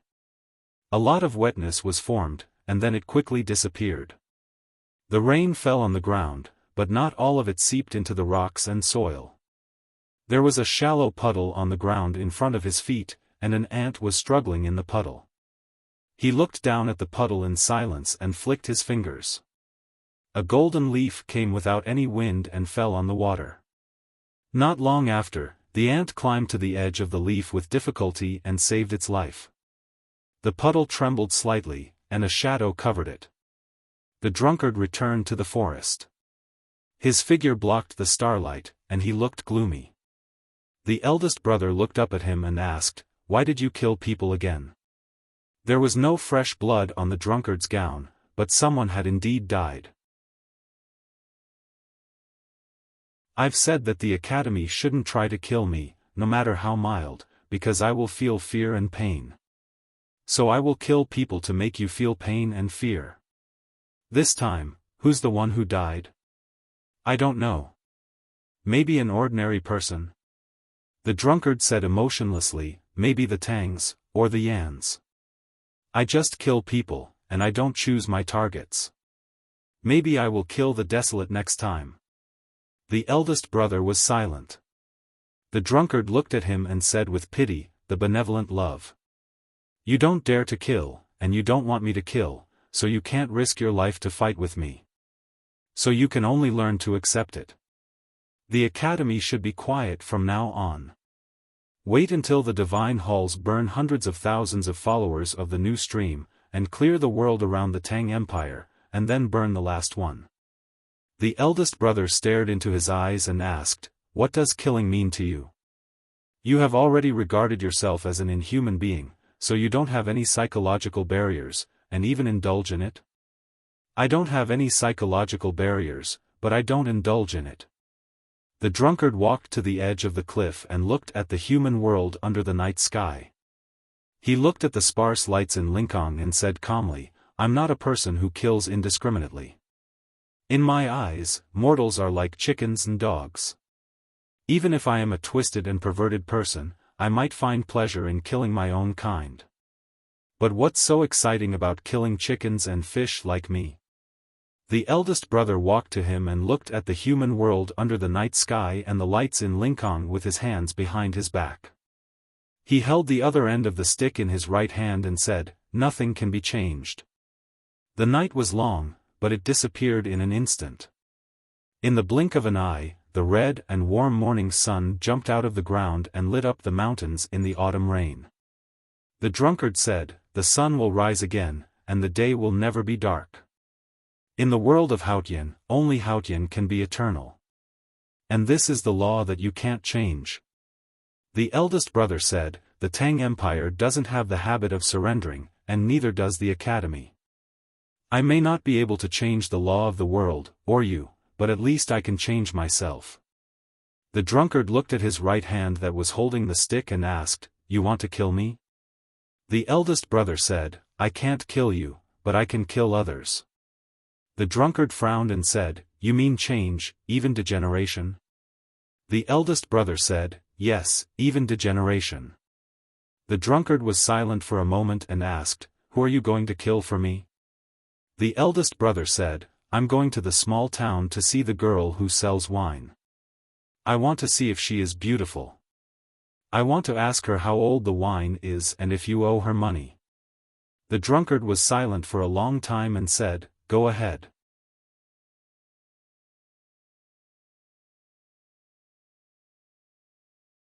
Chapter 1038. The autumn rain was still falling quietly as before. Suddenly, there was a hurried sound of hooves coming from the foot of the mountain. Some cavalrymen broke through the rain and shouted something. The eldest brother, who was about to leave, glanced at the drunkard. The cavalryman was soaked. His handsome warhorse was covered with mud. The solemn and magnificent black and gold armor was no longer what it used to be. He looked extremely embarrassed. It was a cavalryman from the divine halls of West Hill. It seemed that there was something urgent. The drunkard raised his eyebrows slightly. It was a rare reaction for him because there were not many things in the world that could move him. It was very difficult to find him and Li Man in the autumn rain. At this moment, only one cavalryman came to the foot of the mountain. The divine halls of West Hill must have sent tens of thousands of people to search for them. What was going on? The cavalryman knelt down in the rain and dared not to get up. He told the drunkard the news that the divine halls wanted the drunkard to know with a trembling voice. Ning Kai started killing people in Chang'an. Listening to the cavalryman, the drunkard raised his eyebrows higher and higher, while the eldest brother's eyebrows became more and more flat. They had different emotions. The divine halls of West Hill did not know who Ning Kai had killed and how many people he had killed. They only knew that he started killing people. And according to the information from the Tang Empire, all the prefectures and counties were preparing to kill people. You know, before I was really going to leave, to kill people. The eldest brother turned around and looked at the drunkard. His flat eyebrows hid deep guilt and self-blame. He said, But now it seems that the youngest brother is much braver than me. This determination has nothing to do with bravery. It is just a habit. He is used to killing people and fighting with others' lives. As I said before, he is good at risking his life. The drunkard said expressionlessly, But as I said before, I have no love or hate for the human world. So Ning Kai's method is meaningless to me. The eldest brother pointed at the cavalryman kneeling down in the rain and said, But it is useful to Taoism. Otherwise, they would not be looking for you so anxiously. Maybe you should listen to their opinion. Hearing this, the cavalryman lowered his head even more and his voice trembled even more. He looked so pitiful, like the weak yellow leaves in the rain that could be broken at any time. Please, wait a little longer. The drunkard said sarcastically, no matter how many people Ning Ke killed in Chang'an yesterday, and no matter how many people he will kill in the future, do you think I care about the lives of those ordinary people? What's the point of waiting? Eldest brother said, killing all the Tangs is not the ending you want. You are also waiting to be persuaded. What youngest brother did was just to give you a reason. The drunkard said, that's too childish. Do you think we won't kill each other if you kill each other? Is he really not afraid of chaos in the world? The eldest brother said, the world that Haotian wants to rule is not a cold and uninhabited world. That way, she will also die, so she doesn't want to see the world destroyed. The drunkard's eyes turned sharp and he yelled, does he really dare to destroy the world? Not to mention Haotian, even the headmaster would kill him directly. How preposterous. The eldest brother said, no one can change the youngest brother's decision. Neither Jun Mo nor I can persuade him. Haotian has no influence on him. As for the headmaster, the only person who can probably control him. He is not back yet. If he really wants to destroy the world, who can stop him? At this moment, dense hoofbeats came from afar. The sound was even louder than the sound of falling rain. Hundreds of cavalrymen of the Divine Halls galloped from Linkong to Autumn Mountain from other places. The eldest brother looked at the scene and the anxious cavalryman and said, the Abbey Dean knows Ning Ke's decision very well. So, he will definitely try to persuade you. One day in late autumn, the governor of Chuzhou of the Tang Empire passed away. On the same day, 531 people were killed in Chang'an. In the following days, the Tang Empire's states and counties secretly executed a group of prisoners, numbering more than 2,000. These people were old and young, male and female. They were prisoners, but they were not condemned to death. They were executed for only one reason. The drunkard killed the governor, which made the Tang Empire furious and fearful. Ning Ke killed thousands of people to make Taoism furious and fearful. It was an equal revenge, another form of sacrifice. Just as Ning Ke had predicted, the West Hill Divine Palace fell into a frenzy of anger and cold fear after receiving the news. When the Divine Hall learned that the tens of thousands of captives left in the Tang Empire during the previous war were now facing the fate of being secretly executed, these two emotions reached their peak. Fortunately, it only took the Divine Halls of West Hill a day to find the drunkard on Autumn Mountain outside of Linkong. With the help of Mr. First of the Academy, they persuaded the drunkard to wait for a while. Even if they only waited for a day, it was still a show of respect for Taoism. The cold rain never stopped. The Divine Halls mobilized thousands of South Jin civilians and spent only half a day to build a building on the mountain outside of Linkong. There was wind outside the building. It was the autumn wind. The autumn wind traveled in the human world, sometimes to the west, and sometimes to the east. No one knew which wind would overwhelm the other, and no one knew how the situation would develop. Standing in the building and watching the autumn wind, the drunkard was waiting for the news of how many people Ning Ke had killed and how Taoism would persuade him. But in fact, he was waiting for the wind in his heart. The eldest brother waited outside the building with a wooden stick in his hand. He looked at the red, yellow, and green leaves all over the mountain. If the drunkard was unwilling to wait, he would hit the autumn wind. Ning Ke closed the oil paper umbrella and brushed off the raindrops on his clothes. He looked to the south and said, I heard that there is more rain in the autumn in the South Jin. If I were the person in charge of the Divine Halls, would build a pavilion for the drunkard. It's boring to wait for such a bigwig and senior. I have to serve him well. Cheng Lixue took off his headscarf and let his snow-white hair spread out. He walked to the edge of the city wall and looked at the city of Chang, and that had been washed clean by the autumn rain. After a moment of silence, he said, as I said the other day, even if you can intimidate Taoism, you can't influence the drunkard. Whether Taoism can persuade him is also a problem. If you want the drunkard to stop, why can't you stop for a while? You should know that you've killed so many people. I only need to be sure that my means can intimidate Taoism. How Taoism can persuade the drunkard is their problem. I believe in the Abbey Dean's wisdom and ability. Ning Ke said, I can spare the others for now. But I will kill the dozens of people from the military ministry slowly. Otherwise, the people in the divine halls will not go crazy.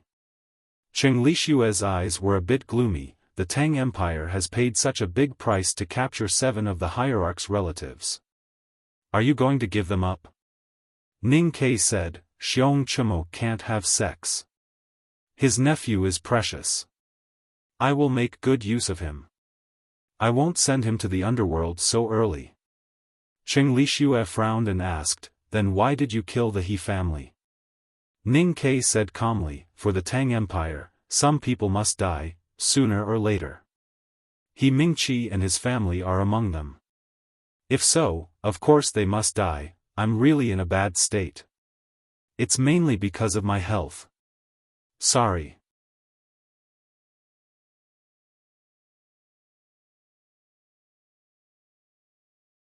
Chapter 1039. A few years ago, the northeast border military of the Tang Empire was ambushed in Qingjing of the Yan Kingdom. Even though they managed to kill the Yan Emperor, only a few of them managed to return to Tuyang City. Basically, they were annihilated. The city of Wei and the other 7 cities were conquered by the Golden Tribe Royal Court. Countless soldiers and civilians were turned into bones. Later, the god-stunning array was damaged and Chang and was bathed in blood for several nights. All in all, the Tang Empire suffered unimaginable pain and paid a heavy price. Therefore, there were many people on the Tang's revenge list who had to die. Needless to say, those people would definitely die. The revenge started early, much earlier than anyone could imagine. The Tang started their revenge right after the last war. He Mingqi, who was at the top of the kill list, left Chang and with several of his cronies. When he returned to Peach Mountain, he was sent to the south by the divine halls to escape from the assassinations of the Tang Empire. However, his family was not so lucky. The military ministry and secret guards paid a heavy price and paid an unimaginable amount of patience to bring his family back to Chang'an. The day before yesterday, Ning Ke killed people in the autumn rain. The dozens of people sent by the military ministry were all of the same status. Some were He Mingqi's family, some were Xiong Chumo's family, and some were loved by other bigwigs of the divine halls of West Hill. The divine halls of West Hill protected He Mingqi's family very well. If not for the fact that the military ministry acted fast and snatched them back before the divine halls brought them back to Peach Mountain, it would have been hard for me to kill them. Ning Ke looked at Cheng Lishue and said, in order to bring He Mingqi's mother and brothers back, the military ministry lost more than 300 people. How could they still be alive? Who else should I kill if not them? Cheng Lishue sighed and said, is it worth it to pay such a heavy price just to vent your anger? Ning Ke looked at the pool of blood under the city wall and the white-haired old woman lying in the pool of blood. He smiled with satisfaction and said, after killing He Mingqi's family, the dead Tangs must be very happy.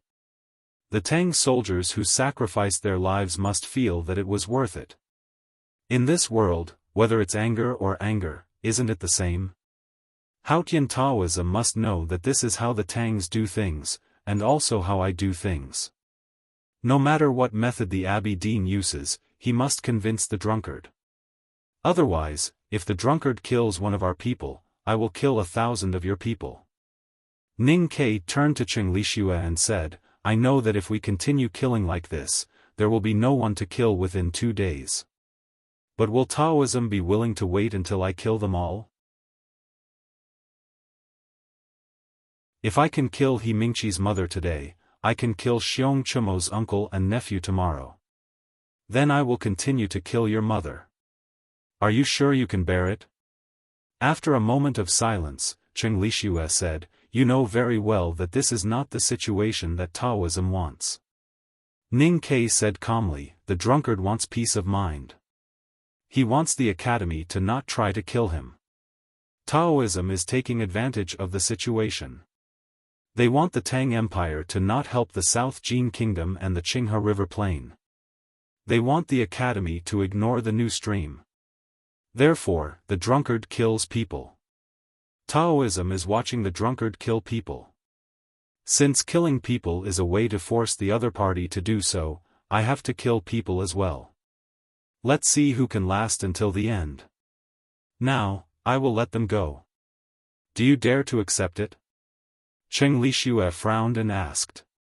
Ning Ke left the city wall and walked to the other side. He looked at the boundless autumn scenery and the faraway wilderness. After a moment of silence, he said, "I will continue killing until there is no one left to kill." Cheng Lixue felt his hands were cold. He said, "You are crazy." Ning Ke did not respond. He said, "Logically speaking, the eldest brother should be the one to fight the drunkard. But I don't want him to. It doesn't fit his aesthetic point of view. It suits me better." Cheng Lixue asked, "Then how are you going to solve the problem?" Ning Ke said, "Before I am sure that I can kill all of the other party's mothers and all of them, I will have to compromise. No matter how lonely and desperate the Abidine and I pretend to be, it is just a bluff. Therefore, negotiation is necessary. What I am doing now is to add some chips to the negotiation. Using human lives as chips? I said it before. It is interesting, but you don't have to repeat it. You once said that the key is the drunkard's attitude. But why don't you care?" I flipped the table and the chips fell all over the floor. This is not the ending that Haotian wants to see. She wants to make sure that the chips on the table are neatly arranged, but I dared to flip the table. So, what should I worry about? Ning Ke said calmly as he looked at the clear north that was gradually filled with killing intent.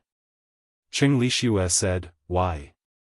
What does it have to do with the drunkard?" There were two levels to this question. Ning Ke did not explain why he dared to flip the table. He just smiled and made his own evaluation of the drunkard. If Haotian doesn't want to, he can't do it, because he is just a dog. He looked at Cheng Lixue and said with a smile, "I am a human being. Why should I care about what a dog thinks?" It was raining and the autumn palace was very cold. Li Yu sat by the window of the imperial study and kept silent for a long time. Then she said, "Since he said it has nothing to do with the imperial court, then it has nothing to do with the imperial court." Zheng Jing, the Grand Secretary, looked at her gradually thinning figure and said after a moment of silence, "It is disgraceful to implicate and kill prisoners of war. Only he can bear the infamy. The Tang Empire is victorious because of the Academy, and the Academy is victorious because of the unscrupulous Ning Quebec." Li Yu turned to Zheng Jing and said, "This is something that we should be glad about. If anyone in the imperial court dares to talk about this, all of you should know what to do." Zheng Jing sighed and said, "Of course." The autumn rain continued, and the autumn wind continued, rising and falling. The red and yellow leaves were soaked in the water until they became soft and almost seeped into the cracks of the bluestone slabs.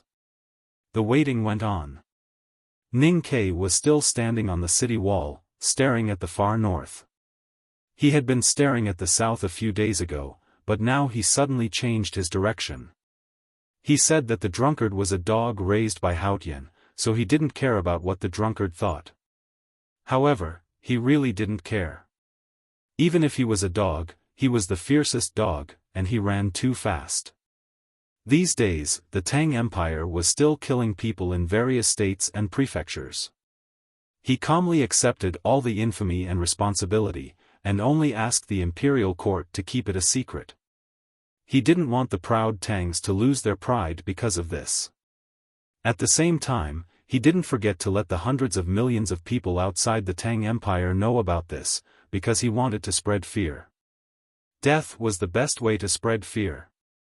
However, it took time and a medium to spread the news of death. So he chose some trustworthy people to do it. A few days ago, he chose Chu Yuxian and Qinchi, which meant that they would go to the West Hill Divine Palace to negotiate and frighten people along the way. No Tangs could refuse the Academy's arrangement, but their reactions were different. The night before Qinchi left, he played 3 games of Gamoku with his favorite concubine, and Chu Yuxian got drunk in the House of Red Sleeves.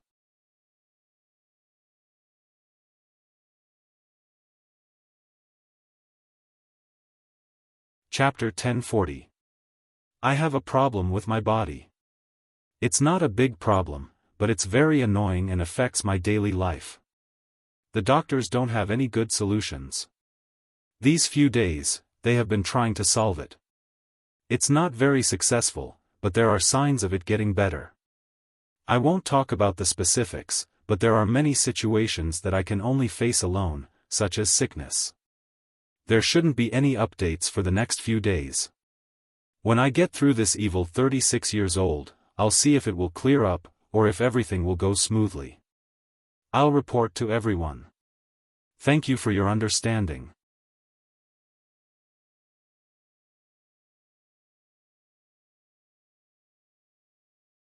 Chapter 1041.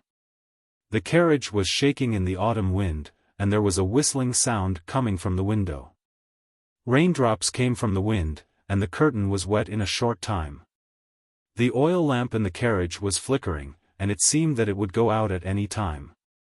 Under the light, Chu Yuxian looked pale, not because of fear, but because his father, who was sitting opposite him, was even paler than him, and he was crying.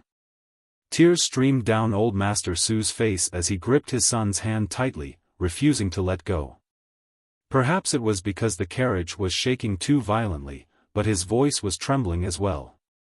All these years, we've spent tens of thousands of taels of silver on you. The family wanted to give you a good life, but who would have thought that we would send you down this road of death? If I had known this, I wouldn't have let you enter the academy. Hearing this, Chu Yuxian was silent for a long time. Suddenly, he lifted the curtain and pointed to the gray sky in the wind and rain, saying, "Father, a person's life is just like the sky. No one can predict what kind of weather we will encounter. But I know that we will encounter something sooner or later, so we have to do something big. The thing between the imperial court and the divine hall this time is the biggest thing in the past 1,000 years. He retracted his hand, pointed at his own nose and said, "And I, your son, am going to handle this matter. Don't talk about a few thousand taels of silver. Even if you take out 10 million taels of silver, you won't be able to buy this position. But what's the use of you going there?" Old Master Chu cried and said, "Whether the imperial court or the academy wants to negotiate with the divine hall, it's the bigwigs' business. It doesn't matter if you go or not. It's their business. Why do you have to take the risk?" Chu Yuxian didn't explain it clearly, and said, "Don't think too much. Didn't you say that we will fix the genealogy in the spring? You have to do it well. If I really can't come back, my memorial tablet must be placed in a good place." Old Master Chu was furious and scolded, "Stop saying such unlucky words. You are the only child of the Chu family. How can you die?" Chu Yuxian didn't take it seriously, and said, "I'm just saying." Old Master Chu slapped him on the head. He knew that he couldn't change anything, so he forced a smile and scolded, "Even if you die, how can you expect to fight for a good position in the ancestral hall? Don't tell me you dare to put it on your grandfather's head?" Chu Yuxian said angrily, "If I die, I will die for my country. Why can't I?" The curtain was lifted slightly, and the wind and rain seeped in. Qinchi walked in with an expressionless face. Old Master Su knew that it was time to leave. He sighed and walked out of the carriage. Looking at his father's stooped back, Chu Yuxian was speechless. In the end, the father and the son laughed and scolded each other. It seemed that the atmosphere was much more relaxed, but he knew very well how his father felt at this time, just like everyone in Chang'an knew that they were going to die. Chen 7 ignored his emotions at this time. He looked at the file in his hand and said, "If you don't want to die, don't think about dying." There were two people who wanted to die in the same sentence, so the meaning was naturally different. Chu Yuxian looked at the think tank of the Fish Dragon Gang and sighed, "They say that you are resourceful, but I really don't believe that you can find a way out of this dead end." Chen 7 still lowered his head and read the information on the file in the dim light. He said, "Those are not important things." After a moment of silence, Chu Yuxian smiled and said, "You are right.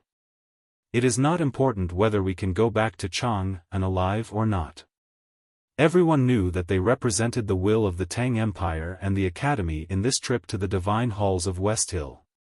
But they did not have an official identity.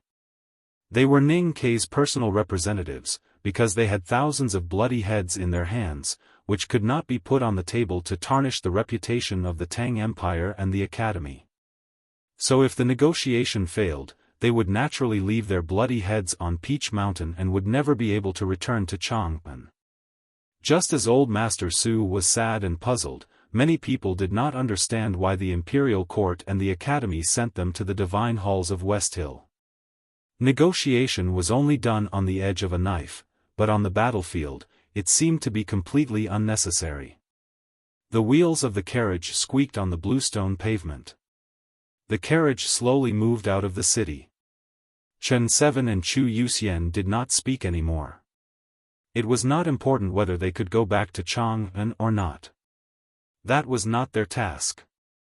In this trip to the West Hill, apart from promoting Ning Kei's cold-bloodedness and showing the thousands of heads, their real task was to send a message to someone on Peach Mountain. That message was very important. It could not be written on paper or spoken. The person who heard it was in the depths of Peach Mountain, and even Mr. First of the Academy could not see her. Therefore, even though the road ahead was dangerous and they might die, Chu Yuxian and Chen 7 still got on the carriage without hesitation and started their own journey. When Chu Yuxian and Chen Vii's carriage drove out of the city in the autumn rain, the person who asked them to send the message was in the imperial study of the palace, staring at the curtain of rain and the tender chrysanthemums in the imperial garden in a daze. In the imperial garden, the young emperor, surrounded by eunuchs and palace maids, walked to the back hall. Looking at the figure by the window from afar, he stopped stiffly and bowed deeply, which was not in accordance with the etiquette, just like how he greeted his teacher who was drifting outside. Ning Kei nodded and watched the emperor's figure disappear in the palace. Then he reached out to close the window to keep out the cold wind and rain. Turning around, he looked at the thinner woman behind the desk and said, "When you are free, go out of the palace more often. You should know how beautiful Chang'an is in autumn when it is not raining." Li Yu's face was a little pale. It was not because she was ill, but because she had not seen the sun for a long time. After the rebellion, she had never left the palace. Listening to Ning Kei's words, she smiled and did not say anything. She did not explain why she could not leave the palace, because he knew everything. Those courtiers who were once loyal to you no longer dare to betray you. So you don't have to lock yourself in the palace to avoid arousing suspicion. Ning Kei looked at her unchanged expression and knew that it was difficult to persuade her. He frowned and said, "Even if you don't want to leave the palace, you should walk around in the imperial garden, boating on the lake, and picking willows by the lake. I am not saying that these artistic scenes are important, but you must keep healthy before His Majesty truly matures." Li Yu put away the scroll and said calmly, "I can live for another few decades. But why did you come down from the city wall today? Don't you need to keep an eye on those horrible bigwigs? Aren't you afraid that something will happen during this period of time?" Ning Kei had lived on the city wall for a long time. He used his iron bow and iron arrows to frighten the powerhouses in the wilderness, just like the drunkard used his speed and killing to frighten the emperor, ministers, and soldiers of the Tang Empire. "I have to take a break," he said, and some things have to be confirmed before I can be at ease. The disputes in the world were not over. The war between the Tang Empire and the West Hill Divine Palace was about to start. The academy was not outside the world, so it naturally had to care about these things. Ning Ke trusted Li Yu's ability to govern the country, so he had to get confirmation from her. I have deduced it many times before.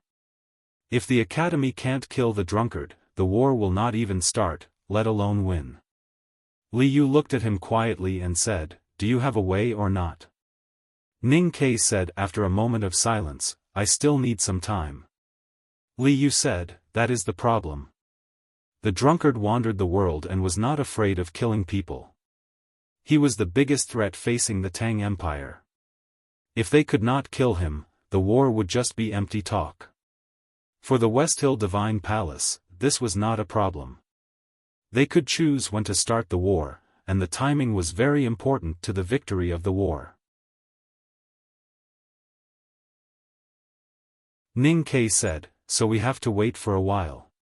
Li Yu said, "So you let Chu Yuxian and Qinqi go to the West Hill Divine Palace." Ning Ke said, "The joys and sorrows of the world cannot affect the drunkard, but it can affect Taoism. We can only hope that Taoism can affect the drunkard." Li Yu said, "What if they can't?" Fortunately, people like the drunkard and the butcher never do meaningless things, including meaningless killing. They are Haotian's dogs, so they must carry out Haotian's will.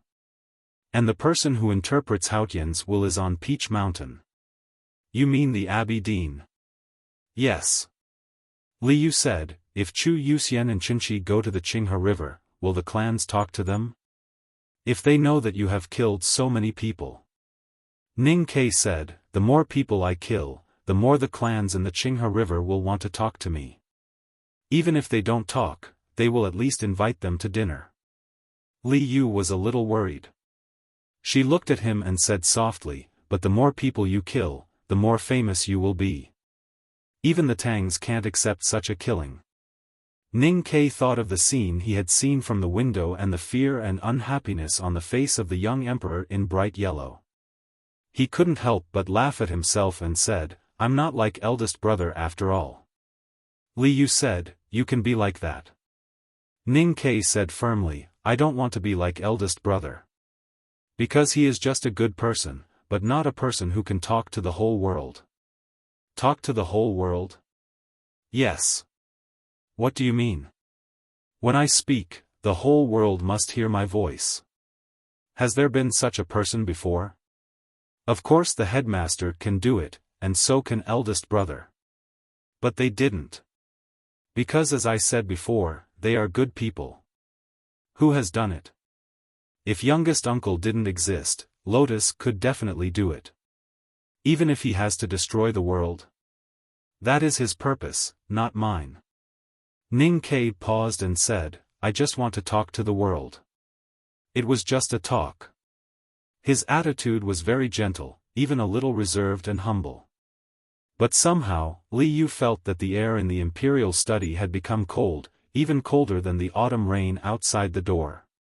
She walked to Ning Ke's side and opened the window, letting the wind and rain in, as if she felt that she could get more warmth this way. The autumn rain kept falling in the imperial garden. The golden chrysanthemums were still dazzling, as if they were burning. But in an inconspicuous corner, there were many broken branches and fallen leaves. The wet soil half covered the fruits that were about to rot, like skulls. The entire Tang Empire was shrouded in the cold autumn rain. The withered trees by the road were as wet as the pedestrians under the trees. Just like the execution grounds in each prefecture, there was sticky blood everywhere, and all kinds of skulls were soaked in the blood. This autumn, Ning Ke wanted to talk to the world. Just as he had said to Cheng Lixue, since the world refused to listen to his voice quietly, then he would put all his chips on the line. Those falling fruits in the autumn rain and those skulls soaked in blood were all proof of his determination and will. Under such circumstances, Chu Yuxian and Qinqi's carriage drove out of the verdant canyon, past the misty rain, and arrived at the Qinghe prefecture. Hundreds of crossbows were aimed at the carriage, and dozens of powerful cultivators in the see-through state were waiting silently in the alley on the side of the street. The bigwigs of the warlords in the Qinghe prefecture were not in the manor by the Fujian River, but in the largest restaurant in Yangzhou. As long as they gave the order, arrows would fall like rain, and dozens of powerful cultivators would attack together. The people in the carriage would not be able to survive. There was dead silence in the restaurant, and the heads of the warlords did not say a word.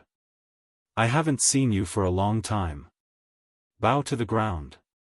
I suddenly think of the sentence I often heard on the Spring Festival Gala. "I really miss you."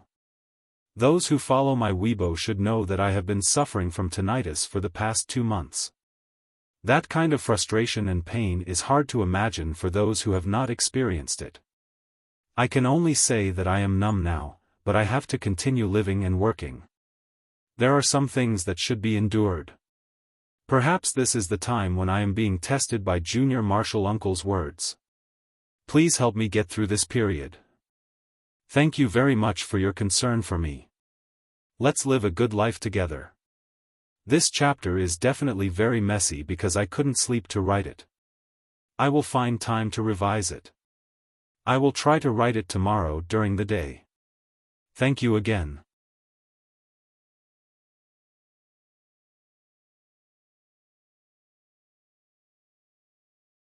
Chapter 1042. I've been away from Jianghu for a long time. I didn't know that I was charging 500 words now. I'm sorry. Finally, I thank you. The restaurant was named Jinsui, a famous and luxurious place in Yangzhou City. The dishes were extremely exquisite, and there were several ancient dishes that had been passed down for thousands of years. They could not be found in Chang'an City. For the bigwigs of the warlords of Qinghe County, these were nothing. Their attention was not on the table at all. No one raised their chopsticks or glasses. The steam rising from the plates was quickly blown away by the autumn wind and gradually cooled down. "Master, should we kill them?" The steward knelt on one knee outside the door and asked in a trembling voice. He could no longer stand the dead silence in the room and wanted an answer as soon as possible. The 2 men in the carriage were envoys sent by Chang'an City to the West Hill Divine Palace. The hatred between Qinghe County and Chang'an was as deep as the sea, and there was no room for reconciliation. In order to declare their loyalty to the West Hill Divine Palace and help the Divine Hall solve their inconvenient problems, they had no reason to leave the carriage. Yes, the West Hill Divine Palace wanted these 2 people alive, and there were some people in the West Hill Divine Palace who wanted them dead. Those people's will was very clear. However, after a long time, even the faint sound of the wheels rolling on the stone slabs could be heard from afar. The room was still dead silent. The masters of the warlords of Qinghe County were either livid or cold. Their lips did not move at all, and they did not even blink. They were like statues. When Junmo brought Mu Yu to the manor by the Fujian River, Ning Ke, who was far away on the Peach Mountain, killed the old master of the Chui family with an iron arrow. Since that day, the warlords of Qinghe County had lost all their confidence and were no longer as sharp as before. Therefore, these masters were hesitating and struggling. No one could make a decision. They had to have enough information to help them make a decision. Therefore, they were waiting for the latest news from Chang'an City and the news from the various states and counties of the Tang Empire. They wanted to know if the imperial court of the Tang Empire had really done what the rumors said. They wanted to know if that person was really so ruthless. Several sharp whistles cut through the gloomy sky and the patter of autumn rain. They entered the restaurant and brought the most accurate news. Yes, people were killing in Chang'an, the Gushan Commandery, the northern military camp, the Verdant Canyon, and everywhere in the Tang Empire. Thousands of captives were executed. Half of the families of the Tang priests who betrayed the divine halls of West Hill were executed. He Mingqi's entire family was executed. Even the family of Xiong Chumo, the hierarch of the divine halls, seemed to be lying in a pool of blood. Too many people died in the autumn rain. The people in the restaurant were mentally prepared for this. They did not forget that in the spring rain, just before the Tang Empire and the West Hill Divine Palace reached an agreement, Ning Ke led the Yulin Royal Guards and the Fish Dragon Gang into the Guild Hall of Qinghe Prefecture and killed everyone inside. Those who had died in the Guild Hall back then were their brothers, their children, and their relatives. How could they forget them? The clan lords' expressions grew increasingly gloomy. They were like ice sculptures under the scorching sun, exuding a chill from head to toe. However, they still did not give the order to attack the carriage on the long street. After a long time, the dead silence in the restaurant was finally broken by an old voice. It was the clan lord of the Song clan, who was the most senior among the clans. He looked at the autumn rain outside the restaurant and said weakly, "Please come upstairs." There was no fighting or killing.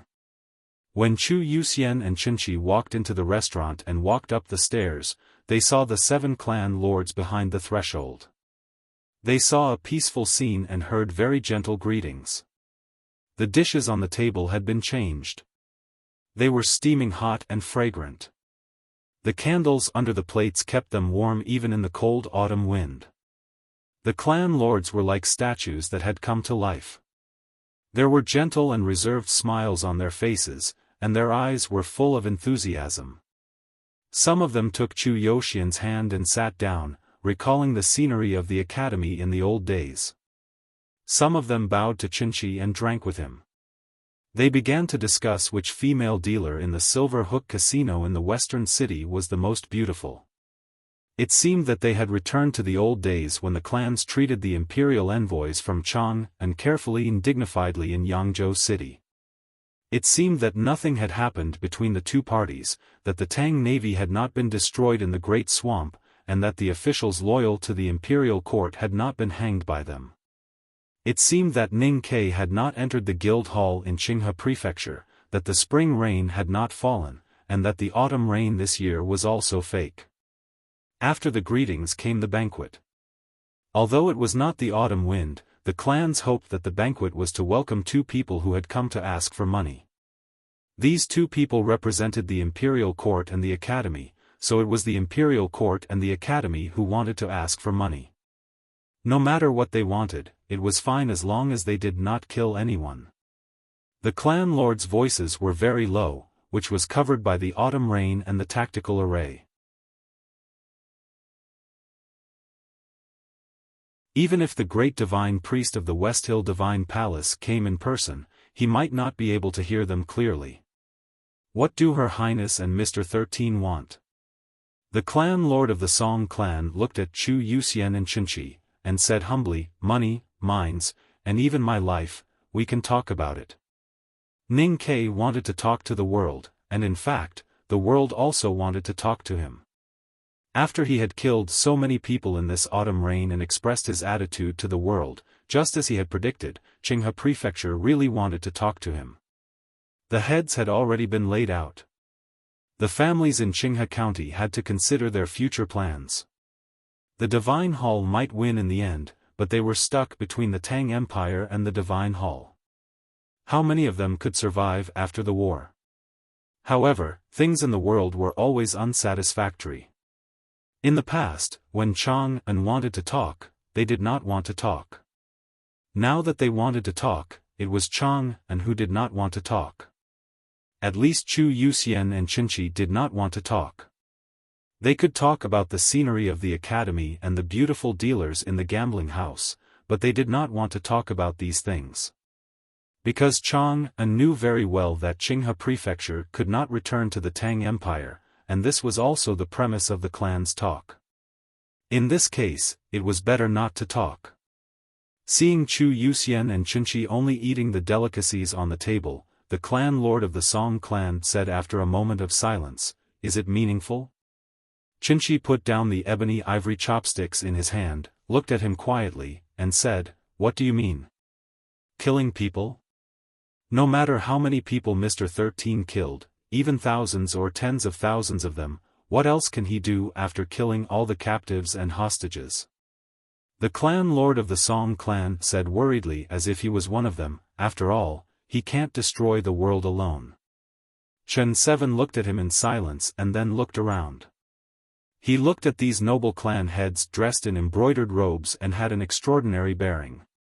Suddenly, he laughed. He felt that it was just like what Ning Kai had said before he left Chang'an. It was really interesting. The more people they killed, the more docile they would be. Even if they were still burning with the flames of grief and indignation, they would not dare to do anything. Qinqi's smile gradually disappeared, and his eyes became calm and deep, giving people a strange feeling, which gradually made people at the table uneasy. Qinqi thought of what Ning Kai had said, but he did not say it out loud. He asked directly, "Who wants to kill us?" The clan lord of the Song clan answered without hesitation, "Hierarch." At night, Qinqi and Chu Yuxian sat at the table, thinking about the previous banquet and the conditions put forward by the clans. They looked at each other and could not help shaking their heads. What are these people thinking? Are they betting on both sides? Don't they know that they have no right to bargain? How dare they expect the imperial court to accept the current situation and only pay taxes without stationing troops? Chu Yuxian said sarcastically.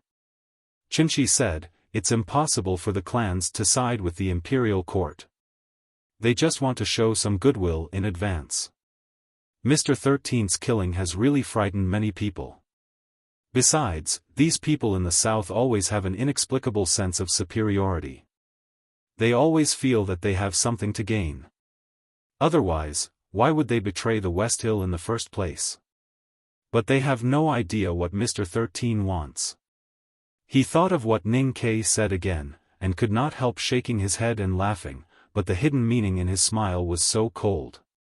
Chu Yuxian said, "I don't know how Wang Jinglu is doing."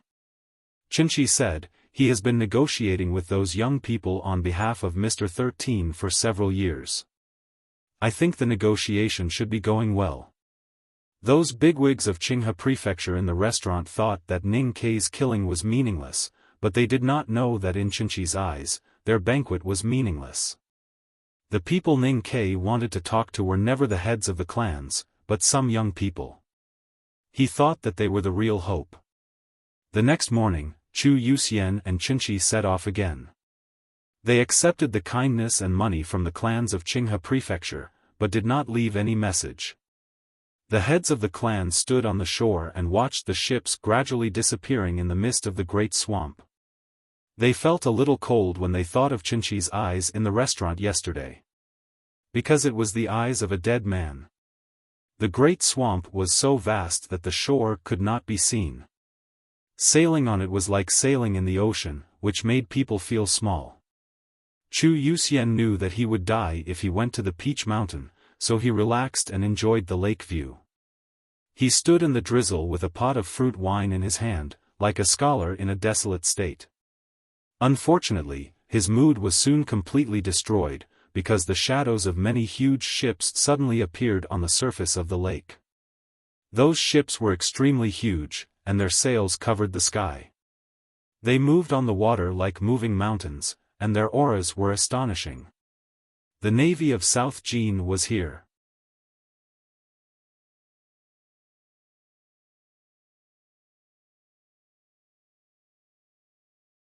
Chapter 1043.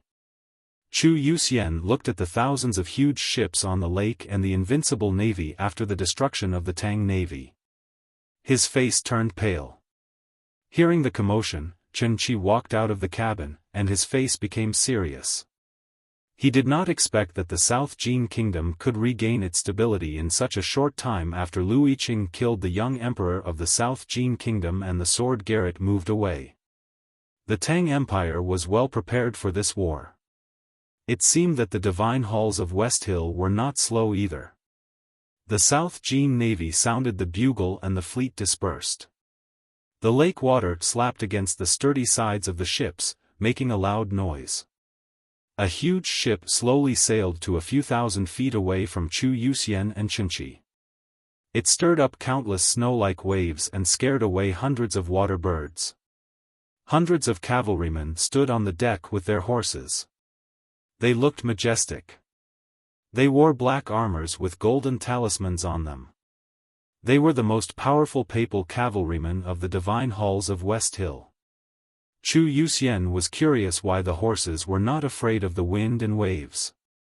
Qinchi's attention was focused on someone among the cavalrymen of the divine halls. He could clearly see that person's face from a few thousand feet away. It was not because he had sharp eyes, but because that person wanted him to see it. It was a manservant in indigo clothes. His tender eyes were full of unquestionable arrogance and his innocent expression was full of cruelty, as if he regarded human lives as worthless. Immature but arrogant, innocent but cruel, it seemed very harmonious. Because immature people tended to be arrogant, and innocent people tended to be cruel. The manservant in indigo clothes stood between the lake water, the autumn rain and the world. It was so harmonious. Qinchi had never seen him before. But judging from his appearance and feeling, he could guess who he was. He was Hengmu Liren, the most generous gift Haotian left to the human world. I'm curious. What does Ning Ke want to tell you when he asks you to go to the divine halls of West Hill? Can you tell me in advance? Hengmu Liren looked at Qinchi and Chu Yuxian and asked seriously. Chu Yuxian was a little nervous. Facing the youngest powerhouse in the knowing destiny state of the divine halls of West Hill, he felt that he could die at any time. But Qinchi remained calm and shook his head. Hengmu Liren frowned and was not pleased. The water around the ship seemed to have sensed his emotion and began to sway in fear. The lake water swayed gently. Not far away, a patch of autumn reeds was instantly crushed into powder, blown into a blizzard by the lake wind, and then washed into the lake by the rain. Chu Yuxian felt that his throat was so dry that he was about to smoke. Qinchi remained calm, but his hands behind his back began to tremble. He knew Hengmu Liren was powerful, but he did not expect him to be this powerful. Could Ning Ke defeat him if he left Chang'an? Hengmu Liren suddenly laughed, like a happy child. It could be described as a smile. He looked at Chu Yuxian and Qinchi on the opposite boat and said with a smile, "Don't worry, I won't kill you, so you don't have to be so afraid." He was clearly smiling, and even looked a little cute, but there was an inexplicable sense of disdain, like an eye in the sky looking down at an ant on the ground. Chen 7 didn't like this feeling and said, "People will die eventually." Hengmu Liren shook his head and said, "I'm just living here temporarily. I'll go back to the divine kingdom after I finish my business." Separated by hundreds of feet, Qinchi had to use a lot of strength to transmit his voice to the big ship on the opposite side. His soft voice sounded like thunder on the lake. Chu Yuxian felt goosebumps all over his body, not because of the thunderous voice of this young and powerful cultivator, but because of the burp.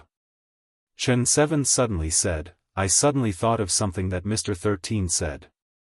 Hearing Ning Ke's name, Hengmu Liren became serious.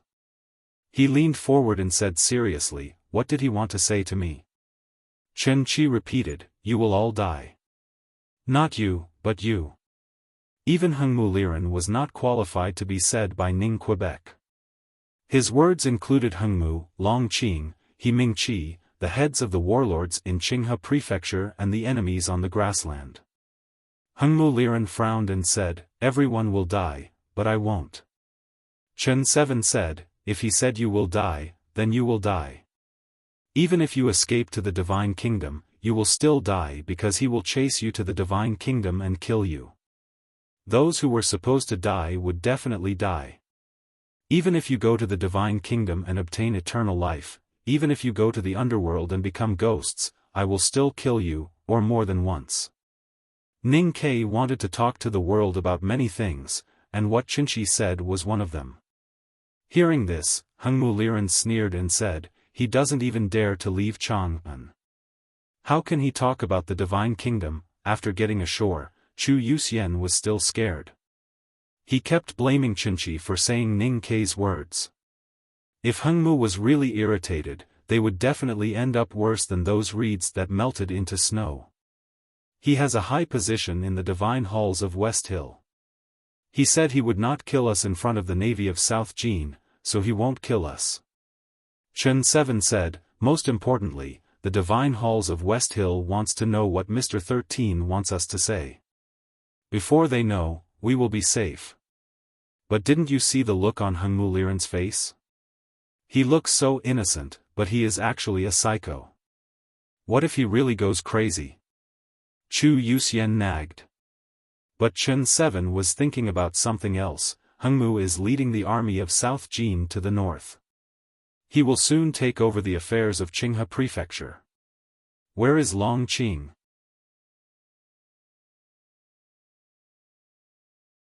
As the former divine son of West Hill, Prince Long Qing had a high position in the hearts of the followers of Taoism. But as time went by, Ning Kei and Hengmu Liren had taken away his glory. But Chen Seven knew that Ning Kei thought Long Qing was much more important than Hengmu Liren. He believed that Ning Kei's judgment would never be wrong. It was not a good thing for such an important figure to suddenly disappear. Chu Yuxian said, according to the information from the Imperial Center Administration, the prince has led a group of cavalrymen of the Divine Halls to the Song Kingdom to kill Yi Su. Chen Seven said, Yi Su has thousands of followers of the new stream. He can't go too fast. Long Qing should have caught up with him by now. Chu Yuxian said, I don't understand why the Oracle Yi Su did not go to Chang'an, but took such a great risk to go to the Song Kingdom. Chen Seven said, in the words of Mr. 13, Yi Su is a man who can really change the history. How can we judge such a man with common sense? The two kept moving forward. The autumn rain gradually froze and then turned into snow. The roads in South Jin were gradually dyed white. When they arrived at the West Hill Divine Kingdom, it was already the beginning of winter. In the land blessed by the gods, which rarely snowed in the past, the wind and snow were raging and it was extremely cold. In recent years, the human world had become colder and colder, but no one knew why. On the border of the West Hill Divine Kingdom, two red-robed priests were waiting with dozens of papal cavalrymen of the Divine Hall. There was no kindness on their faces, not even an expression. Their slightly frosty eyes were full of indifference and vigilance. Chu Yuxian and Chen Seven were envoys of the Tang Empire, so they deserved such treatment. They were very satisfied that they did not use divine skills to burn them into ashes. After a few days, they arrived at a vast mountain range. The wind and snow finally stopped. The mountains were green and charming, and some majestic buildings could be vaguely seen among the peaks in the distance. They should be the legendary Divine Halls of West Hill.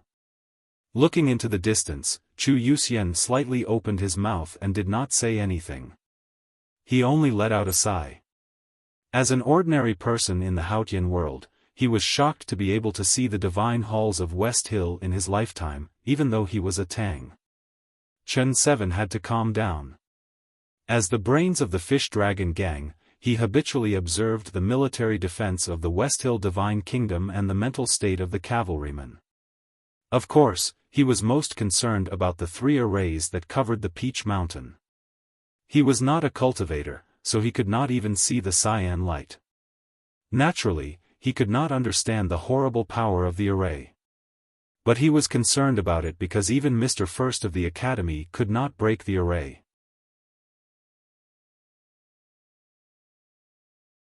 The 2 red-robed divine priests seemed to have received strict orders. They did not say a word to Chu Yuxian and Chen Seven all the way from the north. They also arranged everything without asking for Chen Vii's and Chen Vii's opinions. The silence made the atmosphere a bit depressing. Chu Yuxian and Chen Seven did not take it seriously. They kept silent until they arrived at the small town in front of the mountain. Suddenly, Chen Seven asked them to stop the carriage.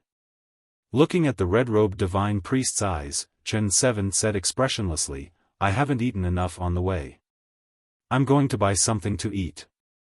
They were only a dozen miles away from the Peach Mountain, and there were many powerful Taoism cultivators hiding around the town. The red-robed divine priest did not think there would be any problem, so he nodded. Chen 7 and Chu Yuxian left the carriage and walked along the road to the town under the protection of the papal cavalrymen. The town was really small. Besides, it was past lunchtime, so the restaurants were closed. The only food they could buy was roasted sweet potatoes. Standing in front of the roasted sweet potato shop, Chen 7 and Chu Yuxian held the hot sweet potatoes in their hands, carefully peeling them and blowing at them. They looked a bit funny and cute, not like two messengers who were responsible for the safety of the world, but two kids. Chen Vii's fingers were burned by the red and yellow sweet potato meat. He quickly shook his hand and asked the boss for some cold water. When the boss put the basin in front of him, he looked up at him and thanked him with a smile. Chen Vii's fingers moved in the water and left a fleeting handwriting. But the boss didn't seem to see his movement and turned away without any expression. It seemed that there was no deep meaning in his movement, but in fact, if the head was separated from the body, he was shaking his head. Back in the carriage, Chen 7 was a bit disappointed when he thought of the response he saw before. He shook his head and said, "Mr. 13 said we must eat the sweet potatoes in this shop, but I don't know what's so good about them." It was not until then that Chu Yuxian realized that he had finished talking with the man in the roasted sweet potato shop. Hearing this, he knew that things were not going well, so he inevitably felt a bit down. The hard wheels rolled over the bluestone slabs, making a creaking sound. The papal cavalrymen of the West Hill Divine Palace were everywhere. When the sunlight fell on them, it was reflected by their black and gold armors and through the windows, making them squint. Chu Yuxian and Chen 7 looked at each other and squinted in silence. They came to the divine halls of West Hill to negotiate with the world on behalf of Ning Quebec. Logically speaking, the divine halls would not kill them before they heard what they had to say.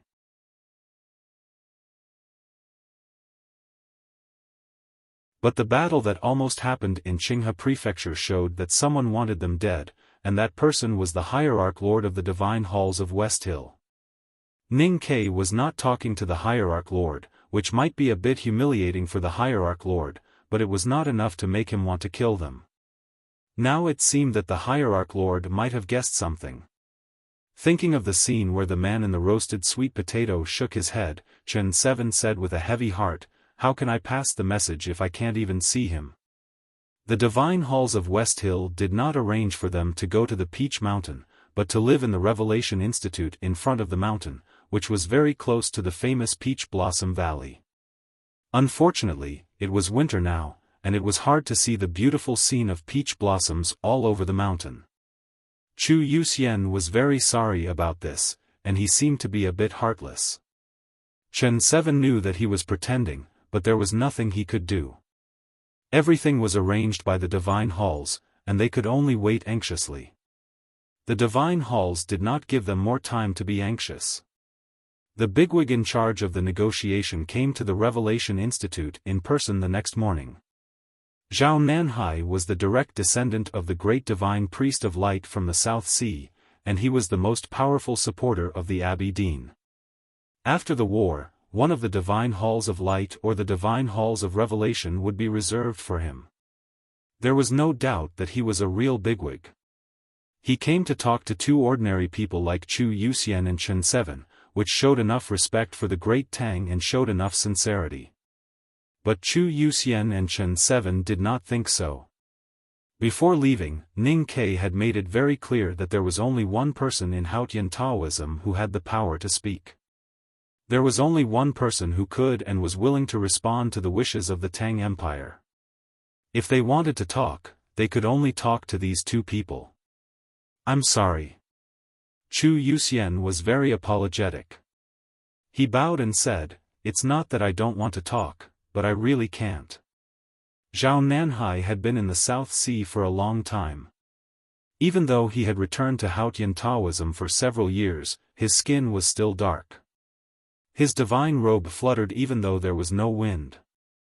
You are the ones who want to talk, so you should be the ones who are anxious. Zhao Nanhai did not get angry. He looked at the two thoughtfully and said, "Let's talk when we want to." After that, he left with a dozen red-robed divine priests, leaving no chance for Chu Yuxian and Chen Seven to speak. Looking at those people disappearing on the mountain road, Chu Yuxian said bitterly, "They don't even want to know who we want to talk to? Why are they so vigilant?" In the following days, Chu Yuxian and Chen Seven were forgotten by the people of the divine halls of West Hill.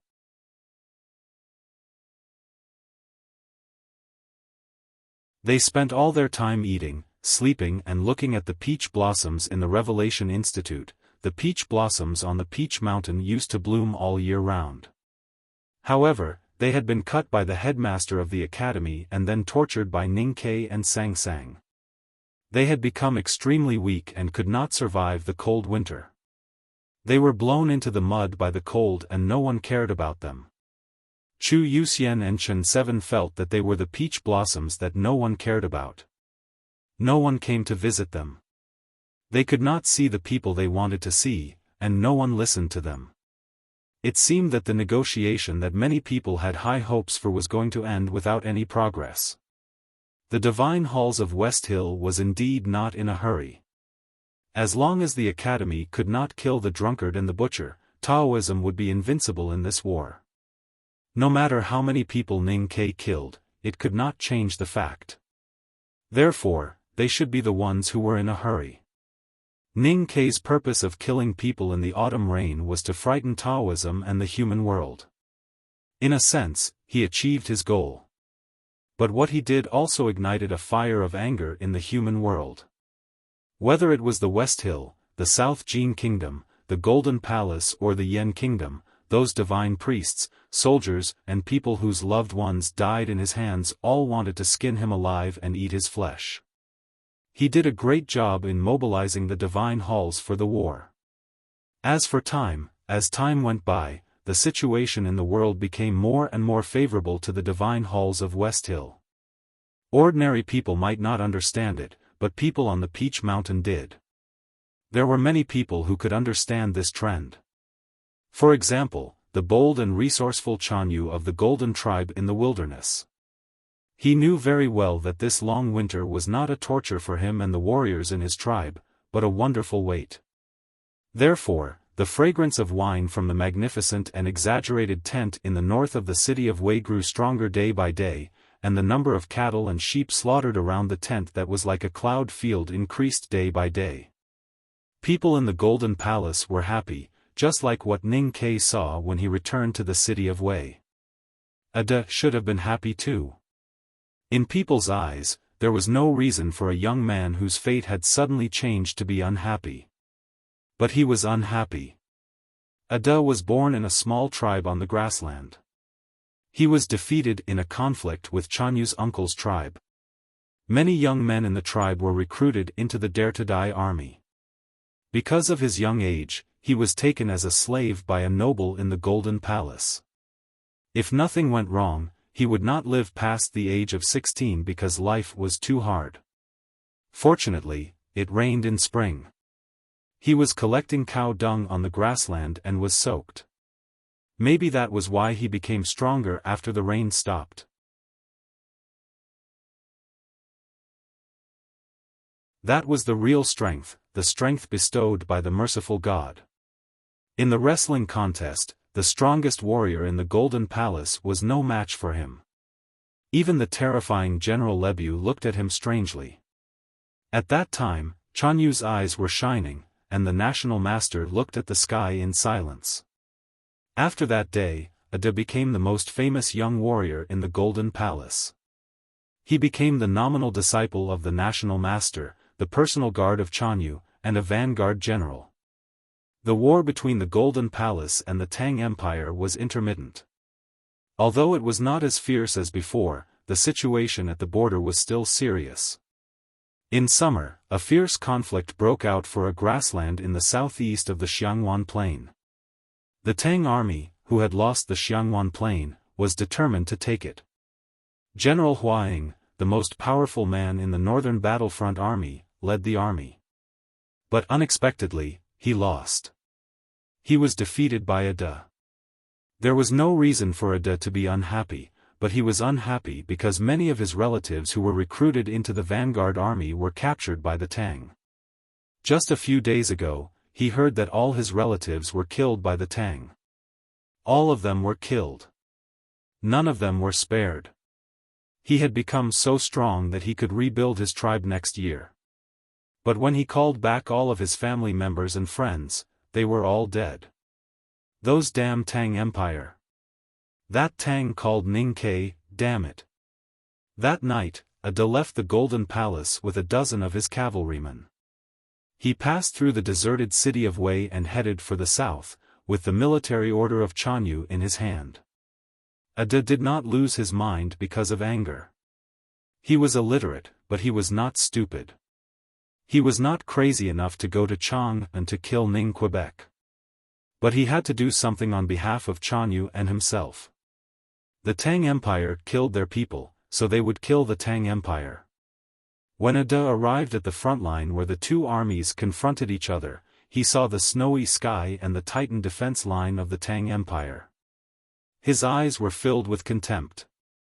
I can't believe I can write more than 5,000 words. It's been half a year.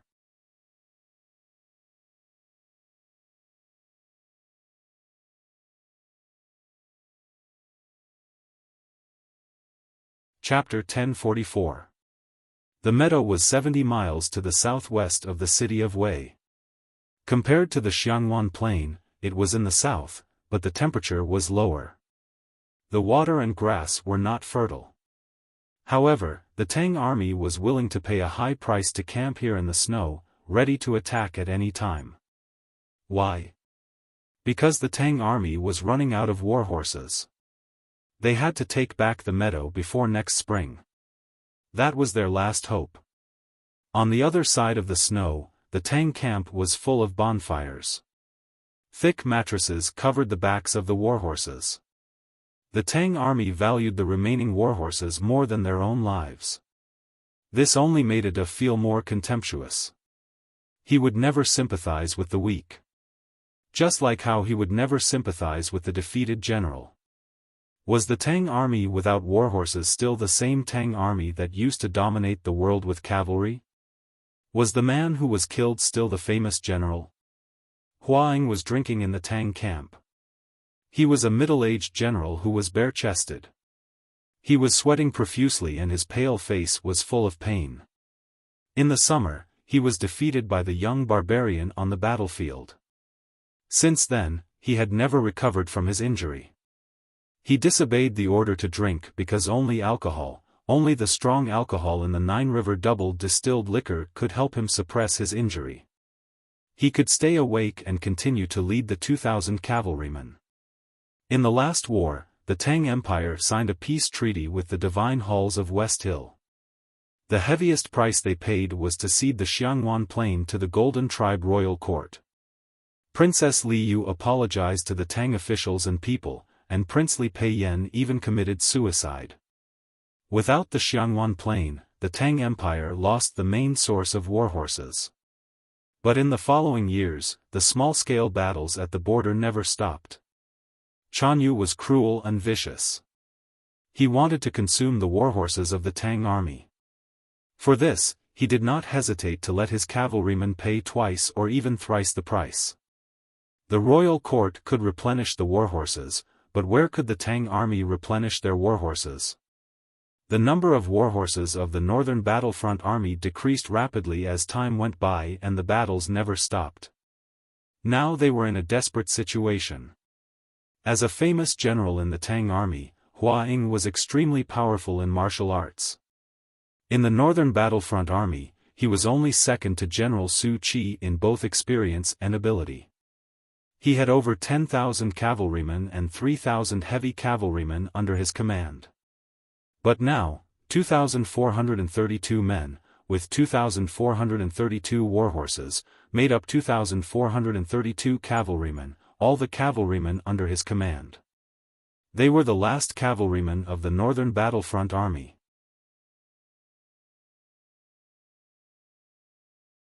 Huang accepted the military order and brought all the cavalrymen here to confront the Golden Tribe's cavalry from summer to now.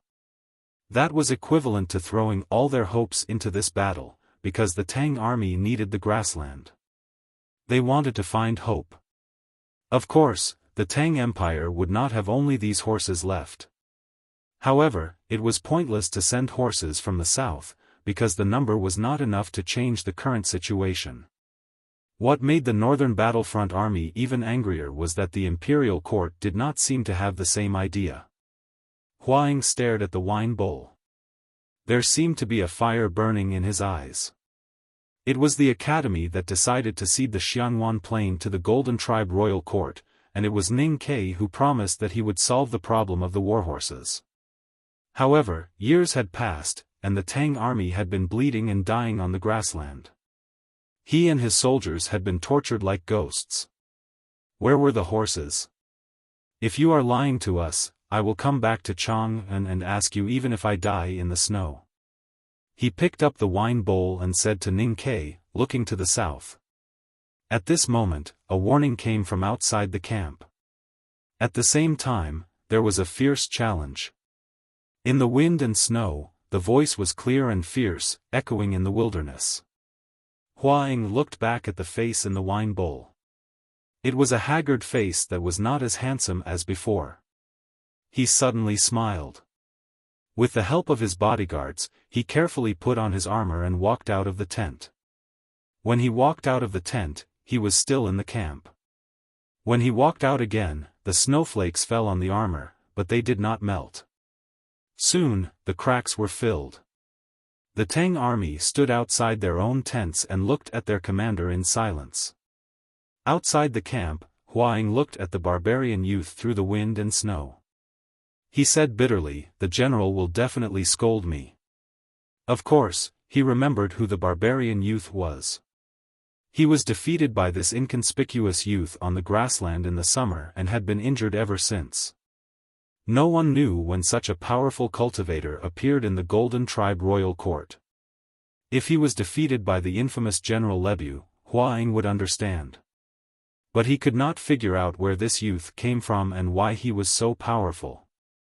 It was not until the rumor spread in the grassland that people realized that this young slave, Ada, was a gift from Haotian to the human world, just like Hengmu Liren from the divine halls of West Hill. He was a powerful cultivator bestowed by heaven. Hengmu Liren had an unimaginable position in the hearts of the followers of Haotian. If Ada did not live in the wilderness, his reputation would not be any weaker. After knowing the truth, Huang realized that he had not lost unjustly. Haotian had truly abandoned the Tang Empire, just like how she had abandoned the desolate 1,000 years ago.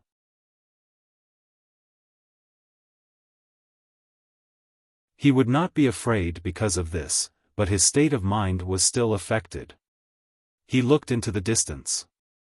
On the horizon, there was a magnificent mountain that divided the entire land into two parts. It was the Min Mountain and the Tianqi Mountain. Is it terrible to be abandoned by Haotian? Huang smiled. He reached his hand into the air and took the padao from the bodyguard. The cool sensation in his palm lifted his spirits. The barbarian youth was powerful and terrifying. Huang knew that he was no match for him. If he fought, he would die. There was no reason for him to do so. When two armies confronted each other, there was no reason for the commander to fight alone. On the battlefield, the brave would never win. No one could say anything if he chose to avoid the fight. However, on his way out of the camp, he saw the soldiers' expressions and eyes. He saw the exhaustion and the terrible tiredness. He saw the old horses wrapped in blankets like sick people. He knew that the morale of the Northern Battlefront Army was at an all-time low. If he chose to fight, even if he lost and died, it would still be beneficial for him. The Morning Army might not win, but it could hold on until the situation changed. So he held the padao and walked to the other side of the snow. "I will take your head and bury it with my tribe." Ada looked at Huaying and said emotionlessly, "And one day, I will lead the warriors of the royal court to Chang'an and kill that man." Huaying patted the snow on his armor and said, "You might be able to kill me, but I don't plan to let you go back alive. You won't live to see Chang'an." When he said this, the second most powerful warrior of the northern battlefront army looked calm. He was not confident that he could defeat Haotian's gift to the human world, but he was confident that he could survive. When a man was not afraid of death, he would not be afraid of fate. His fingers on the hilt slowly closed, like iron. Snowflakes fell on it, but there was no sign of melting.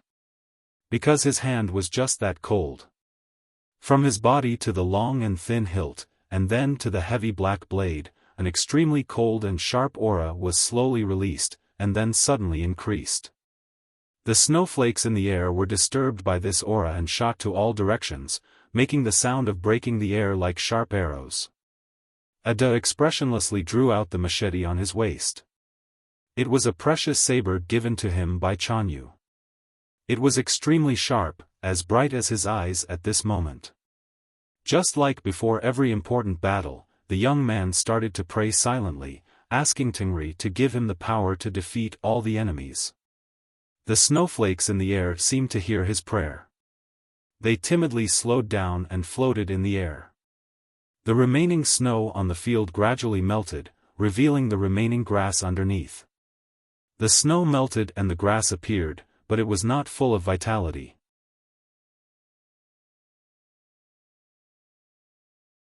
On the contrary, it gave people a very gloomy feeling. Ada looked at Huaying in front of him. His eyes were as bright as gemstones and as sharp as blades. There was a look of contempt and pity. Then he took a step forward. He only took one step forward and then stopped. He felt something was wrong. He looked up at the snowy sky and suddenly felt endless sadness in his heart. His slightly blue lips slightly moved, as if he was moaning, "Tingri, when the tribe was defeated, he was still young and did not know how to be sad. Later, when he worked hard for the nobles in the royal court, he did not have the time to be sad. When he was collecting dung, he did not have the strength to be sad. Later, he became a great young warrior and was far away from the sadness. But at this moment, the sadness was so strong that it instantly occupied his body and mind. He seemed to see his own death in the next moment. Why was it like this? He stopped looking at the sky and looked to somewhere far away in the south. He felt that someone was watching him. Although he was thousands of miles away and could not hear any sound, he had a strong feeling that the person was talking to him. As long as he took a step forward, he would die. Ada's dark and childish face was full of unwillingness and anger. If that person could really shoot him from thousands of miles away, why didn't he do it in the summer? What made him most angry was that he felt the person's undisguised arrogance. And in front of this arrogance, even Tingri remained silent. And he began to fear. A neigh came from the wind and snow. No one knew where it came from, but it was full of arrogance. Ada looked at the Tang camp, holding the machete, not knowing if he would take that step forward. Thousands of miles away in the south, snow was falling on the city wall. Ning Kai stood on top of the city wall with his back against the whole Chang'an. He looked at the direction of the distant wilderness and the invisible battlefield. The dark and heavy iron bow was placed on the brick in front of him. The array pestle of the god-stunning array was held tightly in his hand. His sense of perception spread around. It was his order for the northern battlefront army to kill all the captives of the Golden Tribe royal court. He knew it would put a lot of pressure on the northern battlefront army, but he did not care. Because the way he talked to the world was not only the falling heads in the autumn rain, but also the box of iron arrows behind him. What was puzzling was that even with the help of Chang'an, he could not see the entire world no matter how far he could see. The wilderness thousands of miles away was just a blurry gray image in his sense of perception. As long as the powerhouses of the Golden Tribe royal court were not stupid enough to light themselves up, it would be meaningless.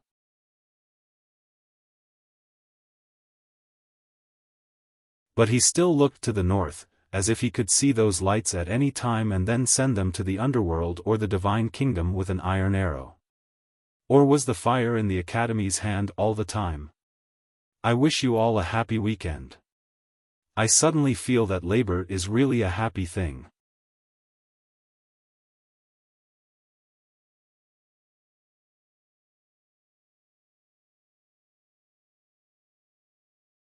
Chapter 1045. The string of the iron bow in front of Ning Ke was loose, but the string of the giant bow was pulled taut. Just like what happened in the field of wind and snow, there were confrontations everywhere and battles could break out at any time. No one knew when the end of the world would come. Ada was a devout follower chosen by Sang Sang and the most outstanding young powerhouse of the Golden Tribe royal court. That was why he could feel Ning Ke's gaze on the city wall of Chang and from thousands of miles away. Hengmu Liren was in the same situation as him, but he could not feel it. Maybe because Ning Ke was not looking at him, or because there were too many gazes on him. The sacred sedan moved slowly on the streets of Yangzhou City. The beautiful sacred music kept ringing. The people of Qinghe Prefecture knelt on both sides of the street and looked at the sacred sedan with passion and humility. The passion and humility came from either piety or fear. Either way, it was what Hengmu wanted to see. That was all he wanted to see. Through the veil of the sacred sedan, Hengmu looked at the 7 masters of the clans of Qinghe Prefecture who knelt behind him. He thought about what they said when he summoned them. Hengmu smiled coldly and thought to himself, I don't need to worry about ants. No matter what you are thinking about, don't think about it anymore. The divine halls will help you think. What you need to do is to carry out the will of Haotian. This was the only thing Hengmu Liren said to the masters. Then he waved his hand indifferently and drove them away as if they were ants. Surrounded by dozens of divine priests and more papal cavalrymen of the West Hill, he walked out of Yangguan City. He came from the south with the mighty navy of South Jin and the powerful cavalrymen of the divine halls. The unstable Qinghe Prefecture was soon stabilized by his scornful attitude and killing intent. The young people who were hiding in the dark and were ready to cooperate with the Tangs were also killed or escaped by the deacons of the divine halls. Now his sacred sedan had left Yangzhou City and was heading to the north. Chang'an was in that direction. Chongming was also looking at Chang'an, but from a different direction. Chang'an was in the west from Qingjing City, where the sun set. He was no longer the crown prince Chongming who had been a hostage in Chang'an for 10 years. Instead, he was the high and mighty emperor of the Yan kingdom. However, his feelings for that city had not changed at all. There was no nostalgia, no lament, only incomparable hatred and fear. Behind him, the imperial palace of the Yan kingdom, which had been destroyed by the Tang army several years ago, was being rebuilt. With the war reparations from the Tang Empire, beautiful palaces were being rebuilt from the ruins. At this time, the capital of the Yan kingdom was in full swing. From the officials to the people, everyone was very proud.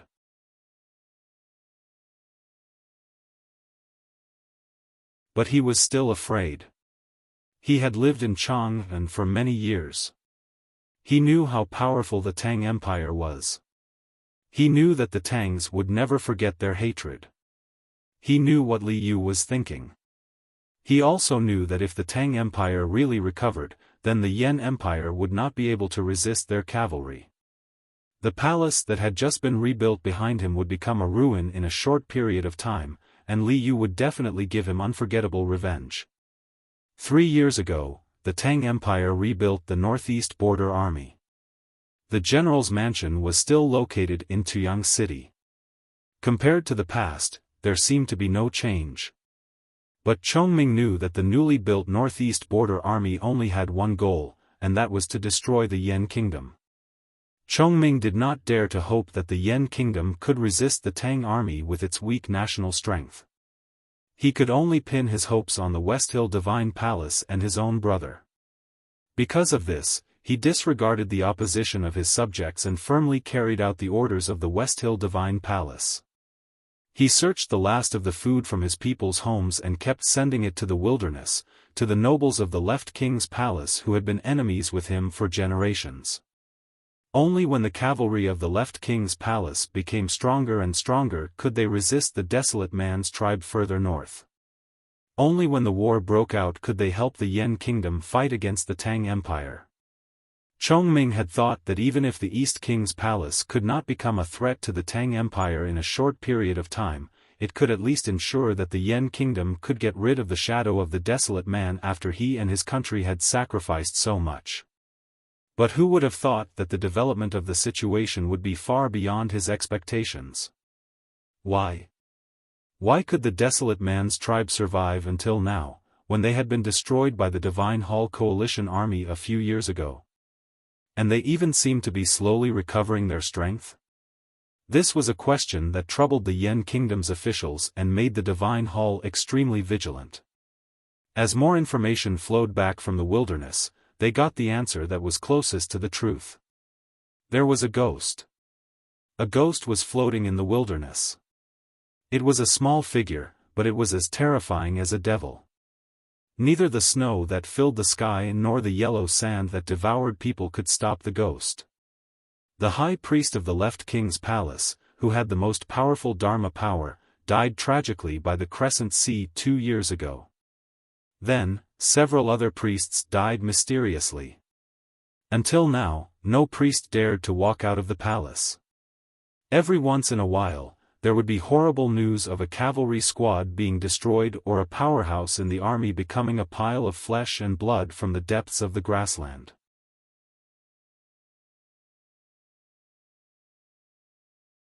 People kept dying on the grassland, including the powerhouses from the West Hill Divine Palace who went to rescue them, and the fallen commanders that Long Qing brought to the palace, could not get rid of the ghost's curse. Until now, there was still no living person who had seen the true face of the ghost. But the West Hill Divine Palace and the other countries had already confirmed who the ghost was. The ghost was a devil. Although she looked like a petite girl, she was undoubtedly the most terrifying and coldest devil in the world. She was not afraid to kill people. She killed people as if she was mowing grass. Her name was Yu Lian, or Lin Wu. She was Mr. Third of the Academy. She also had a more famous and more frightening identity. She was the current Grandmaster of the Devil's Doctrine, the most mysterious 23-year cicada cultivation in the cultivation world. Even after the spring wind and rain and the emergence of powerhouses in the cultivation world, no one believed that a cultivator could change the outcome of a war. It was not until Yu Lian began to kill people in the wilderness and she spent several years killing hundreds of powerhouses from Haotian Taoism that people gradually believed that such a thing really happened. This was a matter that chilled one's heart. Chongming was very disappointed, and so was his body. He subconsciously tightened his collar and looked away from Chang'an City to the depths of the wilderness. He found that it was even colder. The wind came from the wilderness. It was extremely cold, but there was a deep smell of blood in it. It was also snowing in the extreme west of the wilderness. The snow squeezed out from the lead like heavy clouds and fell to the ground, gradually covering the messy footprints. There were horse hooves and human footprints. There were so many footprints that it was impossible to see clearly. They spread forward in the wilderness, and the sound of stepping on the snow seemed to tear the clouds apart. In response to the summons of the Xiankong Temple, Chanyu of the Right Royal Palace ordered all tribes to form an expedition team of tens of thousands of cavalrymen. They braved the wind and snow to go to support. The Buddhism's sublime beings who once sat above the clouds and rarely paid attention to the affairs of the world had now fallen to the extent that they needed the help of ordinary believers. It was a little sad to think about it. However, the tens of thousands of cavalrymen might die in the wind and snow on the way. Who would pity them? Some of the snowflakes fell on the ground of the wilderness, and some fell under the ground. There was still a world under the ground. It was a dark giant sinkhole. It was daytime, and the snow reflected the light. Logically, the world should be bright, or at least brighter than usual. However, the world at the bottom of the giant sinkhole was gloomier than usual. It was like the night, and the picture was very blurry.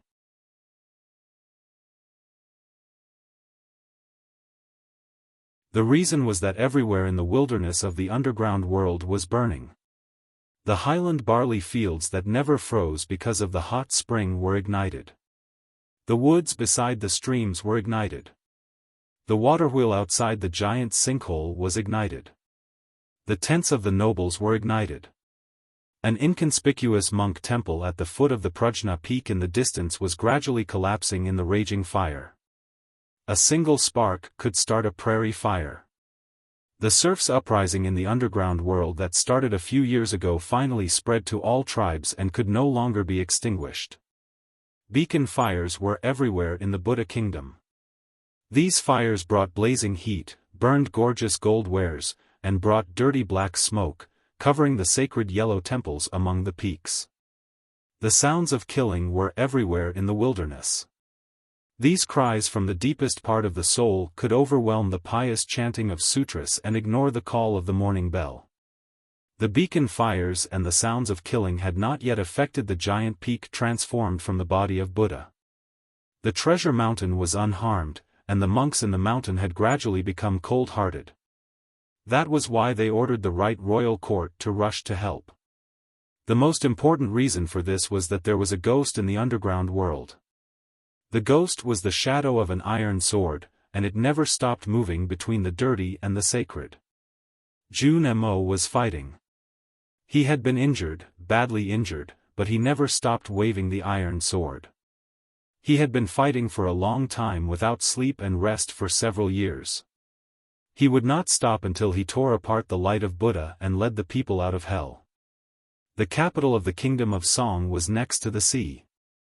It was early winter, but it was still relatively warm. Snowflakes fell from the sky and would melt after being blown by the sea breeze. It was hard to attract people's attention. Just like the man who was preaching in front of the square, he wore a very ordinary divine robe and held a West Hill scripture. He was no different from an ordinary divine priest. However, the content of his preaching was obviously different from that of the divine priests of the West Hill Divine Palace. Yi Su looked at the dense crowd of believers and said, "Each of us has sinned. We have committed different sins, so we need to atone for our sins. If we want to atone for our sins, should we pin our hopes on the divine kingdom or ourselves? The great Haotian will naturally respond to our call. But what have you and I ever done? Don't say that you can't do anything. It's even more unimaginable that you can't change the world. The world is made up of countless of us. As long as we can change ourselves, we can actually change the world, and it's the most fundamental change. We are seeing a man change a war and a man change tens of thousands of years of injustice.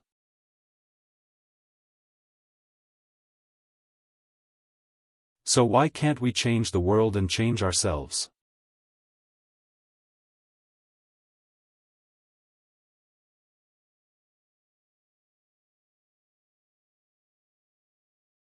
Chapter 1046. The streets and alleys around the square of the capital of the Kingdom of Song were dead silent.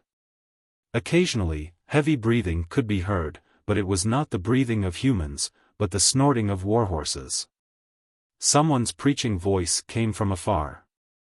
Due to the distance, the voice sounded a bit erratic, as if it came from God. The complete meaning could not be heard, but some strange words such as woman, stone, sin, biscuit, and salt. Soon, they were blown away by the snorting of the warhorses and melted into the cold winter air, leaving no trace. Was there really no trace? Of course not. When the voice entered people's ears, it would leave traces in their hearts. The divine priests and deacons of the divine halls of West Hill hiding in the streets and alleys around the square, as well as the cavalrymen of the kingdom of Song holding sharp weapons, all had a strange look on their faces. The sound of breathing gradually became heavier.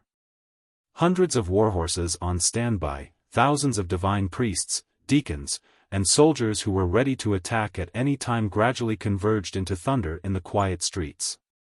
According to the plan of the divine halls of West Hill, these heavily armed people would rush out of the streets and alleys and rush to the peaceful square. They would kill those traitors with their weapons and cut that preacher into pieces, setting off the first great climax of the destruction of the new stream. However, those divine priests, indifferent deacons, and pale-faced cavalrymen of the kingdom of Song actually did not understand why so many devout followers of Haotian would continue to listen to that blasphemer's preaching. Why were the followers of the new stream standing or sitting while listening to that preaching? Shouldn't they be kneeling? Why? Finally, the order came from the Taoist hall. With the heavy sound of the city gate closing, the capital of the kingdom of Song became a dead city. No one could leave. Those who dared to ignore the ban of the divine halls and change their faith or support, or even sympathize with the new stream would be arrested. As for the preachers of the new stream, those blasphemers, they would be killed immediately. The wind blowing from the coastline also gradually became colder, unable to blow the snowflakes away.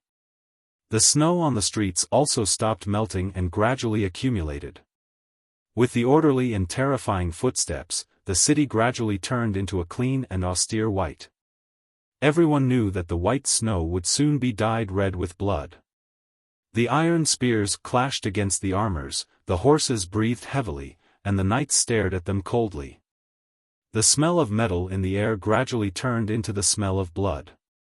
Countless cries of shock and fear were heard around the square. People knew that the divine halls would not allow the new stream to continue to spread, but they did not expect that the battle of faith would be so bloody from the very beginning.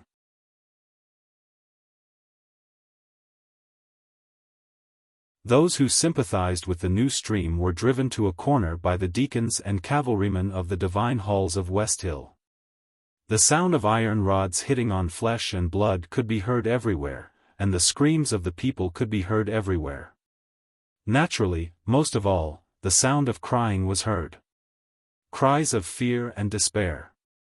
Blood was spilling in the crowd. Cold rebukes were heard constantly. The iron spears and the blades kept shining, and then there was a brighter light. It was the sword light.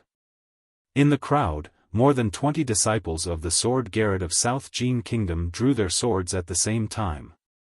They inherited the swords of Liu Bai and Liu Yiqing and cut the anger that descended on the human world with an indomitable momentum.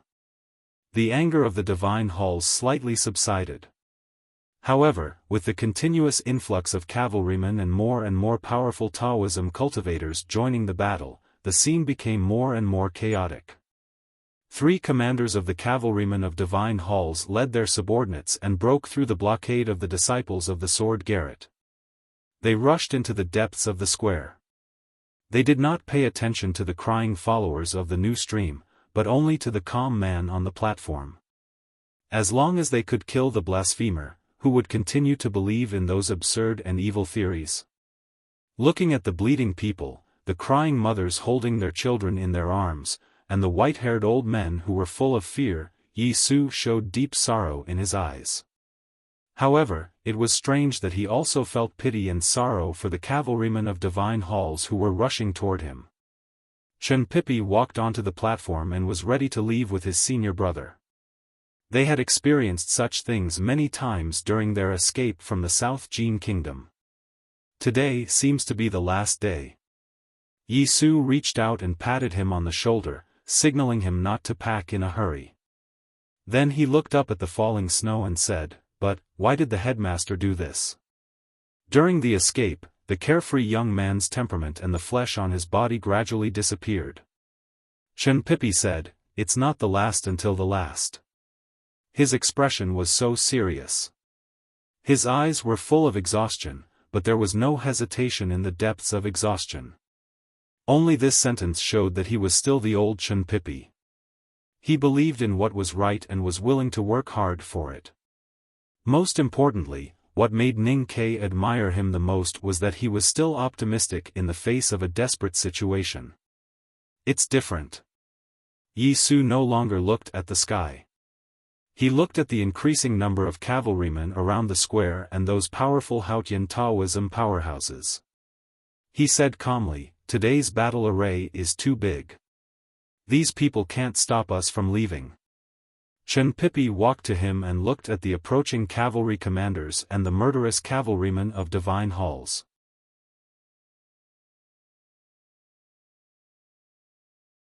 He said, "They are going to die soon."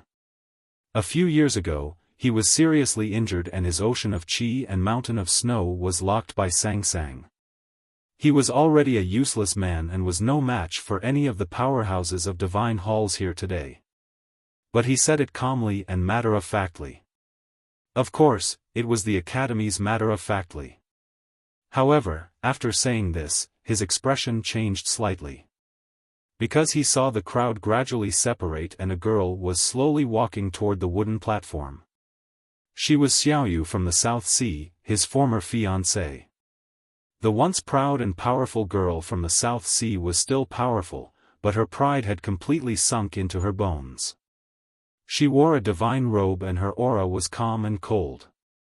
She was a powerhouse in the knowing destiny state. Those disciples of the sword Garrett could not stop her. No matter how hard the sword was, it would turn into scrap iron when it met her hands. The girl from the South Sea stopped when she was 200 feet away. She quietly watched the 3 cavalrymen of divine halls leading the unstoppable cavalrymen forward. She looked at Yi Su with a complicated expression. There was admiration, fear, hatred, and contempt in her eyes. She knew that one of the most outstanding traitors in the history of Hautian Taoism was going to die soon. She looked at Chen Pipi with a complicated expression, but no one could tell what she was thinking. A cavalry commander rode to the front of the platform. His momentum was as fast as thunder. His blade broke through the air and fell. The talisman lines on the blade suddenly lit up and slashed down with endless qi of heaven and earth. If it had been in the past, the 2 men would have been able to take it easily or even ignore it. Yi Su and Chen Pipi were the most famous names in Hautian Taoism in the past 20 years. Neither Yi Hongyu nor Long Qing were qualified to be mentioned in the same breath as them. These 2 men were the real geniuses of Hautian Taoism. But now they had betrayed Hautian Taoism. Maybe it was for this reason that Hautian took away all their cultivation. That was what the cavalry commander thought. He had the cultivation of the upper see-through state. With the help of the talisman on his saber already had the power of the knowing destiny state. How could he not be able to kill 2 disabled people? At this moment, an iron cudgel flew from the sky like a hill. The cavalry commander's saber hit the hill. The warhorse couldn't stop at all, so his body hit the hill as well. The hill was made of iron and could not be moved. Anyone who tried to hit it would be turned into powder. The cavalry commander's blade turned into powder, his body turned into powder, and his warhorse also turned into powder. The powder with a metallic luster and the blood-red meat powder spread on the square with a bang. They mixed together and began to emit a strange luster. The noisy and chaotic battlefield suddenly became quiet at this moment.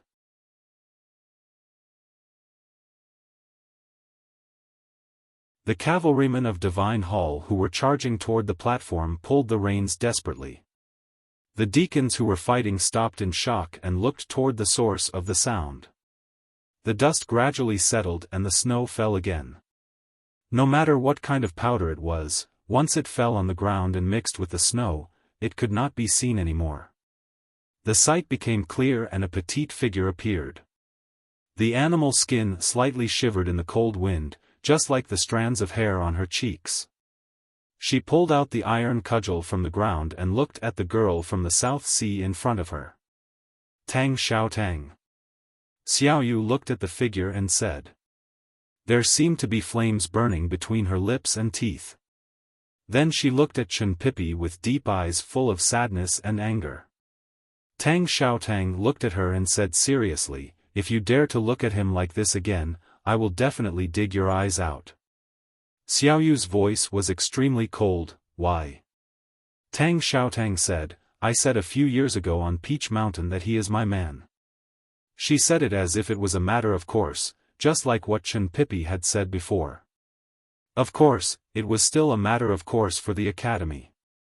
Although he came from Taoism and had the most noble and talented bloodline, and she came from the devil's doctrine and had the most evil and domineering bloodline, they were both from the academy after all. There was a dead silence on the square. Only the groans of the wounded and the cries of the dead could be heard. Looking at Chen Pipi and Tang Xiaotang standing together, the girl from the South Sea gradually calmed down and a faint self-deprecating expression appeared in her eyes. "What's the point of dying together? The Abbey Dean is still waiting for you on Peach Mountain," she asked Chen Pipi. Chen Pipi explained seriously, "Ning Ke once said that when the golden wind and the jade do meet, it is better than countless things in the world. I am the golden wind and she is the jade dew." Xiaoyu was slightly stunned and said sadly, "It is indeed a good poem." Chen Pipi looked at her and said with a smile, "Actually, what he said next is more in line with what I want. He said that what he wants is to last forever, forever. So today can't be our last day. You should know whose will it is." "My father? I don't think his will necessarily be carried out. This is Haotian's world. The Abbey Dean carries out Haotian's will. No one can change it. I am his son and senior brother is his disciple. We may not be able to change him, but I think there is someone in this world who can." "Who?" "Ning Quebec," Chen Pipi said very seriously, "that guy, even Haotian is not his match. How can my father be his match? Ning Ke is far away in Chang'an. He doesn't dare to leave the city, so he can't change what happened here today." Xiaoyu looked at him quietly and then raised her right hand.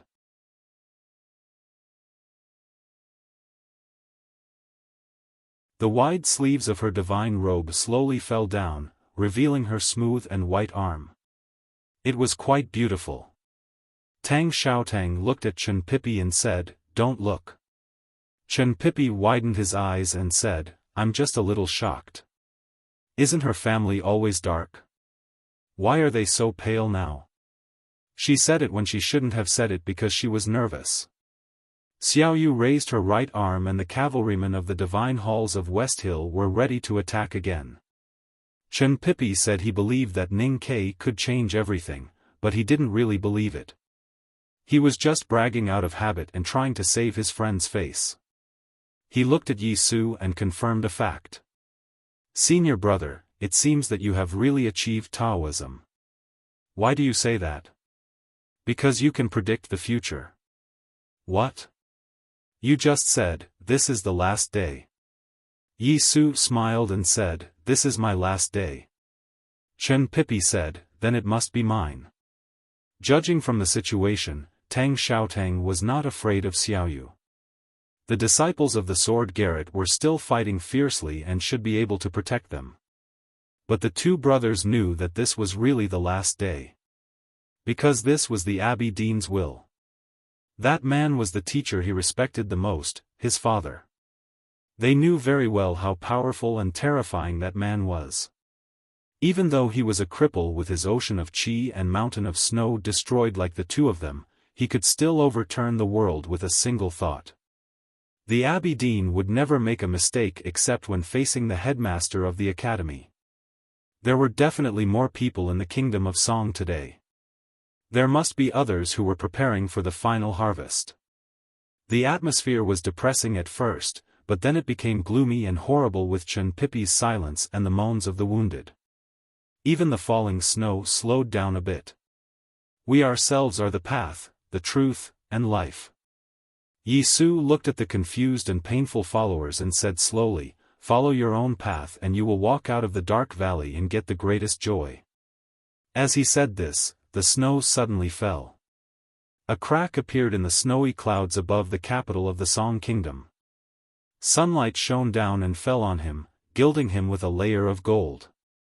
The followers of the new stream were shocked speechless and then knelt down. The path, the truth, and life? There was a small courtyard between several inconspicuous buildings. Prince Longqing stood in the courtyard with his hands clasped behind his back. He listened to the voices coming from outside the wall and seemed to be thinking.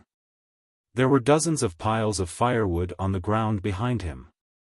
They were very dry and gave people a feeling of holiness. Not a single snowflake dared to fall on them. The flames of the firewood should be very high. He actually wrote it. What a surprise.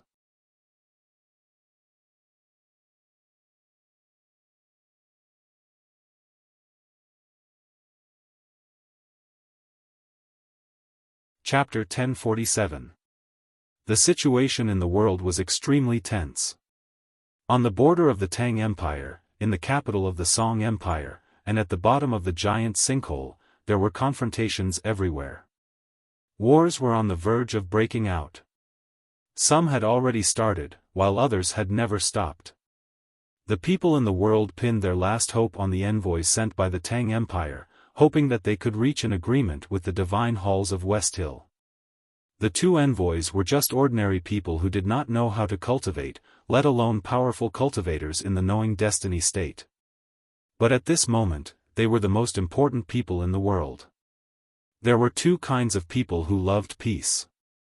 One was afraid of war, and the other was worried that they could not win, so they loved peace temporarily. Chu Yuxian and Qinshi belonged to this kind of people. They did not know that they were carrying the burden of the world, but they had the same idea as the world. They also wanted to reach an agreement with the divine halls of West Hill. However, the problem was that they could not see the two people they wanted and had to see. What made them even more terrified was that if the two people wanted to see each other, they would be able to even if they were in the divine halls of West Hill. But they could not see each other now, which seemed to be a bad sign. Did no one want to know what Ning Ke was going to say to them? Not being able to see each other was the source of all anxiety. Chu Yuxian and Qinshi were very anxious. They pondered in silence in the Revelation Institute, but they could not find a way to complete the task. Today, it was an ordinary divine priest in a brown robe who came to the Revelation Institute to meet them. Judging from his clothes and extravagance, this divine priest obviously had a very low status on the Peach Mountain. In fact, these days, the divine halls were getting colder and colder. After Chu Yuxian and Qinshi refused to talk to Zhao Nanhai, the divine priests who talked to them became lower and lower in rank. I'm just a nobody, so I'm not the one you want to see. The divine priest in a brown robe looked at the two and said, so who do you want to see? Judging from this question, the divine halls of West Hill were getting impatient, or less curious. They even wanted to tear the window paper. At this point, it was meaningless to hide. It was better to have a try, even though it might be in vain. Chu Yuxian thought for a while, looked at the divine priest in a brown robe, and said seriously, we want to see Yi Hongyu very much. The brown-robed priest was not surprised and asked with a smile, why? When they were almost assassinated in Qinghe Prefecture, Chu Yuxian and Qinshi had already guessed what Gu Changel had guessed. Therefore, they were not surprised that Gu Changel was not surprised. The Daoist sect has no faith.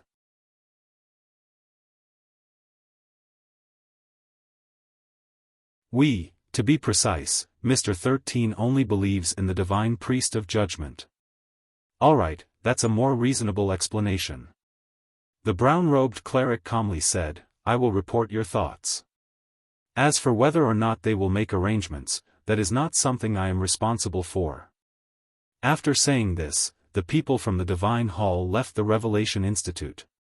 Just like this sentence, Chu Yuxian and Qinshi were irresponsibly forgotten again until dusk.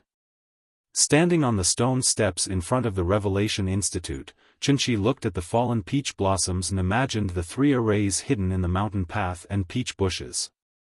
He said, even if the Divine Hall can resist my army, everyone outside the array will be killed by Mr. First. Chu Yuxian asked, so you are puzzled by the Divine Hall's reaction? No, what I don't understand is the attitude of the academy. Chen 7 shook his head and said, why is Ning Ke in such a hurry to negotiate with Taoism? What is he afraid of? The sun was setting, and the twilight was as red as blood. The two were silent with a heavy heart. At this moment, they finally received a reply from the Divine Hall, which was a congratulation. Tomorrow morning, the Hierarch Lord would summon them in person. The Divine Hall had arranged a very grand ceremony for this negotiation, and the Divine Priest of Judgment whom they wanted to meet would also be there. After the banquet, Chu Yuxian and Chen 7 returned to their room and looked at each other without saying a word, just like when they were looking at the peach blossoms in the twilight. Their hearts were still heavy. Tomorrow, the Hierarch Lord and thousands of divine priests and deacons would be in the Divine Hall. How could they talk to Yi Hongyu in private in front of so many people? Or, we don't have to talk in private. Chen 7 suddenly said. Chu Yuxian was confused and asked, what do you mean? After a moment of silence, Chen 7 said, we are only responsible for telling Ning Ke's words to her, no matter what the occasion is, as long as she can hear it. Hearing this, Chu Yuxian was silent for a long time, and his face turned pale. He murmured to himself, it's better not to see each other. Meeting in front of thousands of people and saying those words meant that he was courting death. He raised his head, looked at Chen Qi, and said with a sigh, you are really cruel. Ning Ke chose them to pass the message to the Divine Hall because of Chen Vii's plan and Chu Yuxian's unscrupulous behavior. But now it seemed that Chen 7 was better at cruel means. Just as Chu Yuxian said, he was cruel to both others and himself. Chen 7 said, if thousands of people heard those words, it might be more effective. Chu Yuxian's mood was a bit complicated. How could he be happy when he saw himself running on the road of death? But he had already been aware of this when he left Chang'an.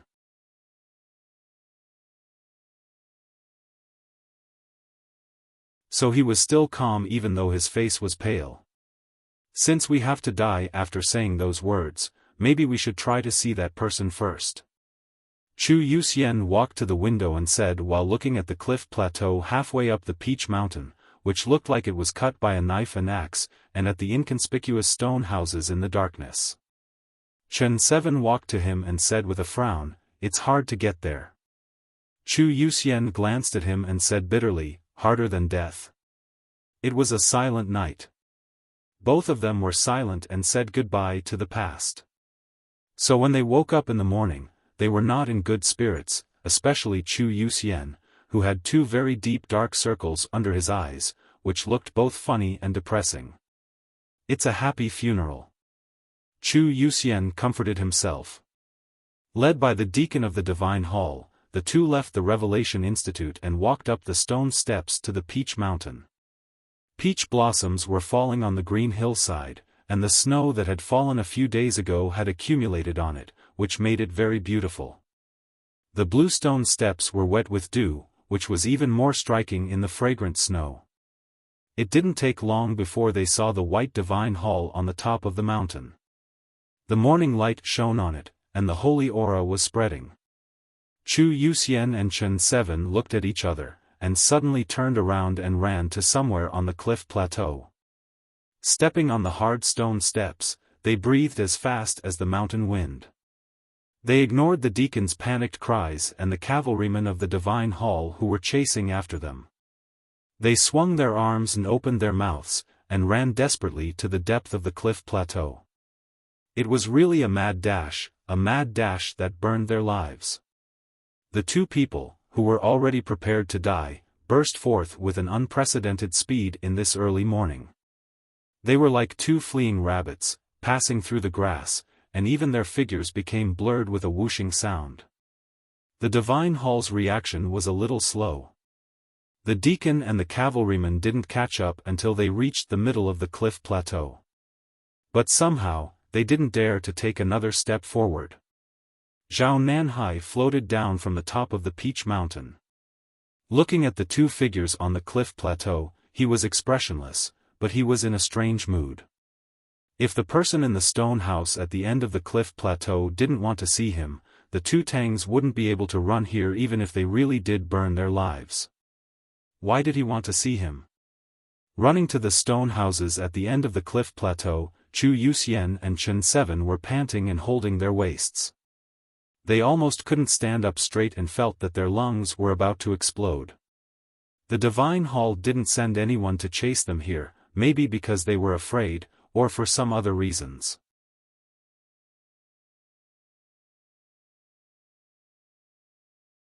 It was actually the result of their calculation, so it was not a surprise. The person in the stone house was really willing to see them, because even he wanted to know what Ning Ke was going to say. Chu Yuxian wiped the sweat off his forehead and thought proudly. With a light sound, the door of the stone house was pushed open, and a middle-aged priest came out. The middle-aged Taoist was wearing an ordinary Taoist robe, and his appearance was also very ordinary.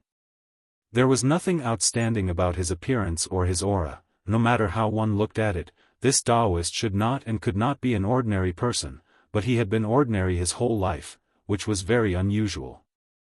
Chu Yuxian knew that this was not the person he was looking for, but he still looked extremely respectful. His hands were even trembling when he was tidying up his clothes. The middle-aged priest looked at him and said with a gentle smile, "You have to come here to see me. What do you want to say or do?" What did Chu Yuxian want to do?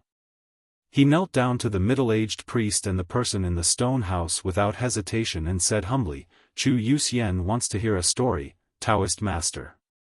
The middle-aged priest looked at him quietly, as if he didn't expect that Chu Yuxian would kneel down so naturally and decisively. He didn't even give himself a chance to stop him. Chu Yuxian looked calm and naturally knelt down. Ning Ke chose them to negotiate with Taoism because of Chen Vii's wisdom and bravery. As for Chu Yuxian, he had no bottom line.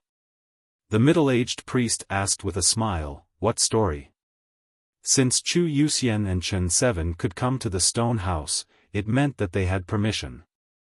The person in the stone house wanted to hear it, whether it was a story or a fable. Chu Yuxian said respectfully, "The story happened in a world very similar to our world. In that world, there was a religion very similar to Taoism. The god of that religion was called God, who was omniscient and omnipotent." As the morning light faded, Chu Yuxian's mouth became drier and drier, and his voice became hoarse. Finally, he told the long story briefly. The middle-aged priest looked at him quietly, and then looked back at the stone house. Finally, he looked at the sky and clouds outside the cliff yard and said, "It is indeed a long story. The past and present of Christianity, the rise of Protestantism, and the retelling of history, no matter how simple it was bound to be long. 2,000 years of history were condensed into a story. Looking back at the end of the story, those bloody religious wars were indeed a bit ridiculous." Chu Yuxian bowed his head respectfully. The middle-aged priest thought about the beginning and ending of the story, the cooperation and disputes between the royal family and the believers, and the distribution of interests, and found the story more and more interesting. "I heard that Mr. 13 told many stories to Haotian.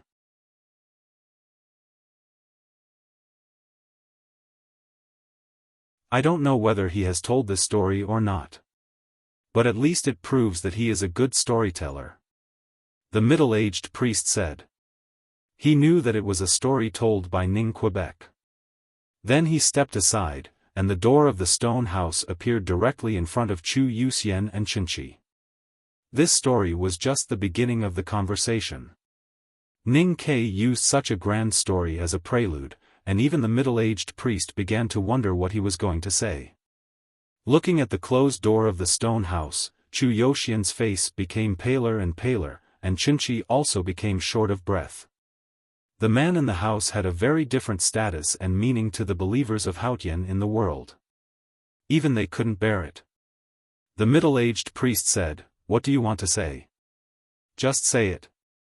Chu Yuxian became more humble, and his forehead seemed to be pressed into the ground of the cliff plateau. However, what he said next in a trembling voice was so rebellious. God is dead, and so will Haotian. So, please think more about the things in the human world. The story of the religious reformation, whether it was told by Ning Ke or done by Yi Su, can't be written in tens of thousands of words. So I have to keep it simple. It's enough for you to convince yourselves that you have already seen the story. If you really want to read it, you can just read some related books. Jiang Yi is not a religious novel, so you have to make way for him. Besides, in the story of Jiang Yi, I have to rely on my energy, qi, and spirit to break through, because spiritual temperament is the most important to the end. Now I am not in good health and spirit, so I have to fight hard. Only the one with the knife can win. But I won't pay much attention to the structure of the sentences, because too much thinking will really affect the temperament. Even a person with a temperament like me can't do that.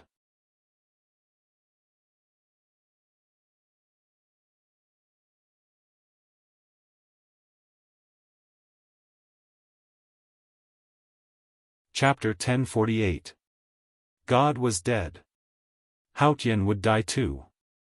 The first sentence had once resounded like thunder in a certain world, shattering the dark sky and waking up countless ignorant people. The latter sentence should have had a similar effect when it appeared in this world. Unfortunately, only 4 people heard it when it first appeared. The only thing that made it less regretful was that the person in the stone house heard it. The story Chu Yuxian told was Ning Ke's story. He didn't even know what the story was about, but he recited it very carefully according to Ning Ke's instructions, and didn't miss a word. After hearing the story, the middle-aged Taoist sighed with emotion. When he heard the last 2 sentences, his expression finally changed, but the stone house was still quiet. Chu Yuxian was prepared for this. He suppressed his uneasiness and continued to repeat Ning Ke's words, regardless of the other person's reaction. Those were the words Ning Ke wanted to say to the world and the person in the stone house. It's better to make progress together than to be destroyed together. There is no eternity in the world. Before Haotian appeared, there was no Haotian. Then why can't there be Haotian? Before Haotian, there was Taoism. Taoism wanted to protect the world, so there was Haotian. So the academy and Taoism should be the same. Chu Yuxian lowered his head as he spoke. His voice was getting lower and lower, because he vaguely understood what Ning Ke meant. He felt that Ning Ke's words were too shameless.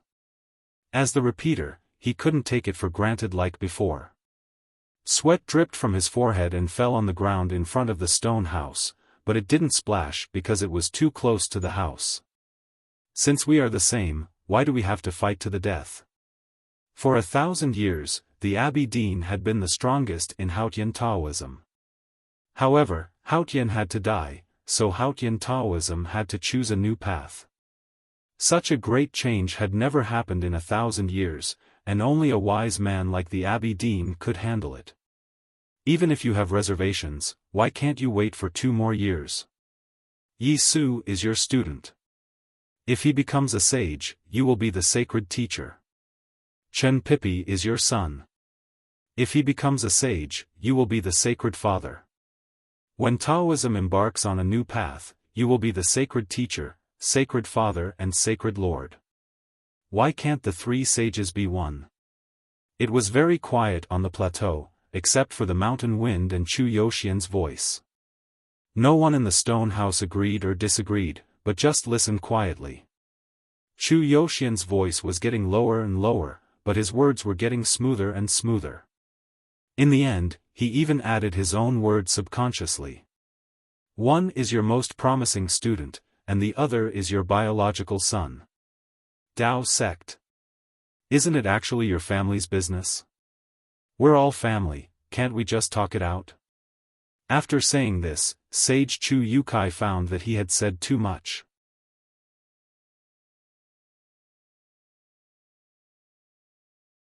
His face instantly became paler, but his sweat suddenly stopped. He felt that the wind in the cliff was a little cold. The next moment, he found that he was still alive, and he could not help but feel lucky. He decided that if he could go to the divine hall later, he would keep his mouth shut and let Qinchi do all the talking. After listening to Ning Kei's words, the stone house was still quiet. The middle-aged Taoist waved his hand and signaled Chu Yuxian and Qinchi to leave the plateau. The two had completed their task, so they did not dare to stay any longer. They retreated toward the mountain path like restless rabbits. With a squeak, the door of the stone house was opened again, and an ordinary wheelchair slowly rolled out. An old man was sitting in the wheelchair, covered with a gray blanket. The man in the wheelchair had lived for more than 1,000 years. According to the time, he was already old. But in fact, when he occasionally appeared in the human world, he did not look old. Until the battle in Chang'an, when he was sealed by Haotian in his snow mountain and ocean of qi, he aged at a speed visible to the naked eye. His hair turned white, and his eyebrows became softer and softer. But no matter how old he was, even if he was now a cripple, as long as he was alive, he could hold Taoism tightly in his hand, and he was the most terrifying opponent of the academy. In Ning Kei's eyes, the Abbey Dean was far more important than the drunkard and the butcher. It was not because of the unimaginable divine sense that the Abbey Dean had shown, but because he was the Abbey Dean. The human world belonged to the headmaster of the academy and the headmaster of the academy. But the Abbey Dean had always been there. This fact itself proved many things. The middle-aged Taoist pushed the wheelchair to the edge of the cliff.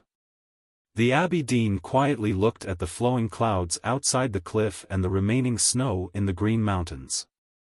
He said slowly, "Ning Kei has been trapped in Chang'an for half a year. Many people think that he did nothing but repeat what he did last time. But in fact, he has been thinking, and this is what he has done." Yes, Ning Kei had been thinking. He had been thinking about how to solve the problems in the human world, and then solve the problems in the divine kingdom. Finally, he came to the conclusion that to solve the problems in the human world, he had to convince the Abbey Dean. Not to defeat or kill the Abbey Dean, but to convince him. He believed that the Abbey Dean could be convinced, because the Abbey Dean was not the drunkard or the butcher, nor was he a rotten monster tortured by the obsession of existence. In his eyes, the Abbey Dean was a man who had broken away from the vulgar taste, a man with high aesthetic standards, and a man with a strong heart. In other words, he thought that the Abbey Dean was very similar to the headmaster, which was a great compliment.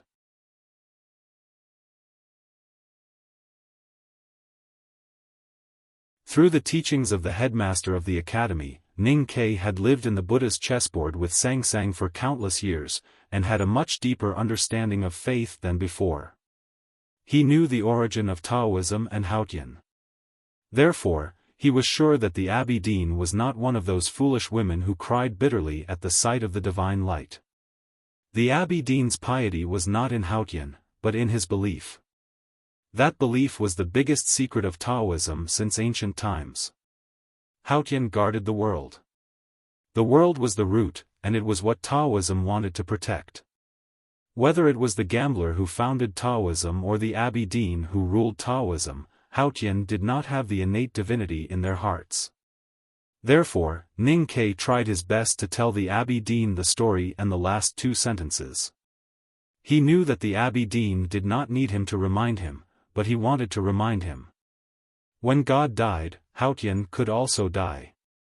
In that world, there was the new stream, and Taoism could also embark on a new path. The old world waved goodbye, and the new world appeared. As long as Taoism took the initiative to embrace this trend, it could still have its own position in the new world.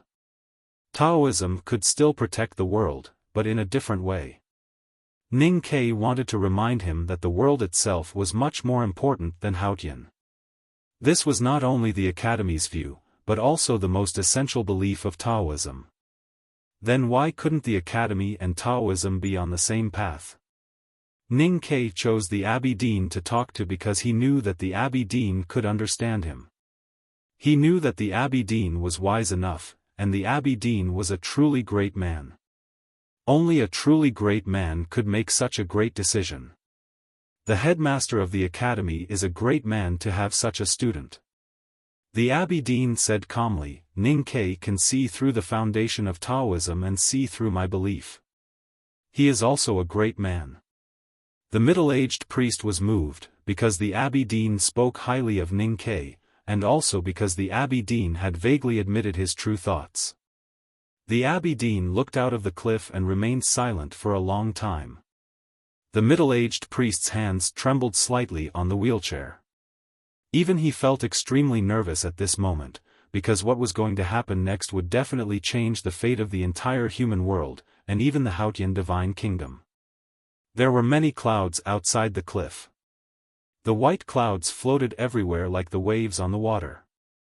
They seemed to come and go at will, but they were actually shaped by the wind and attracted by the earth. The Abbey Dean looked at the clouds and said calmly, unfortunately, he still doesn't understand himself. Chu Yuxian didn't understand either. Though he was a storyteller, he was no different from a parrot.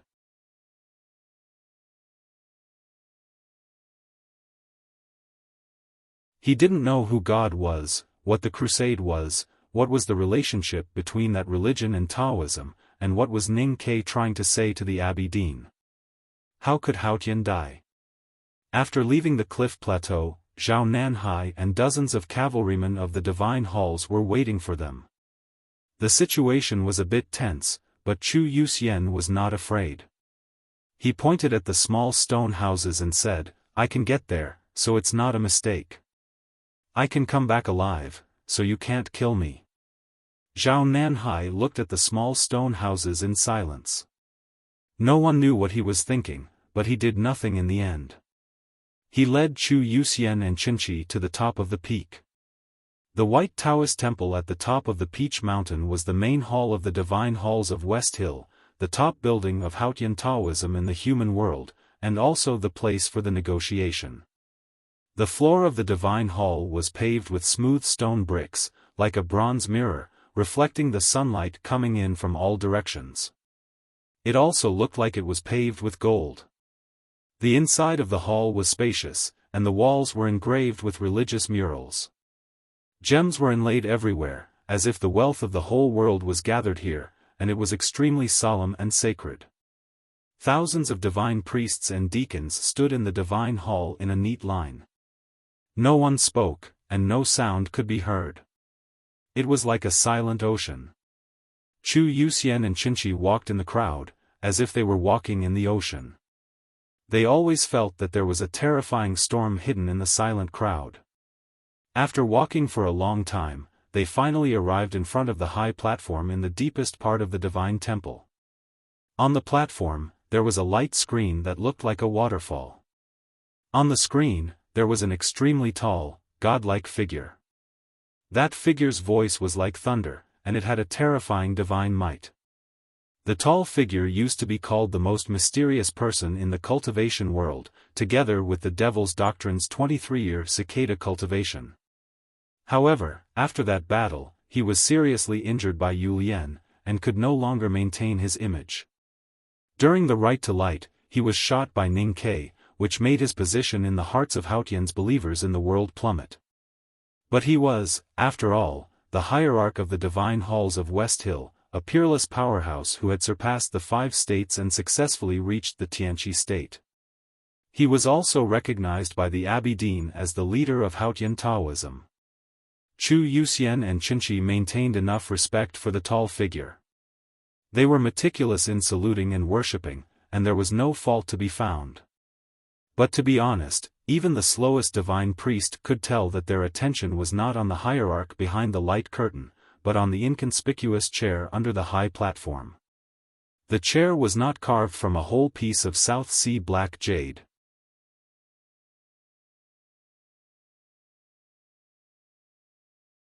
But because the woman was sitting in the chair quietly, the ordinary chair became the seat of heavenly black jade.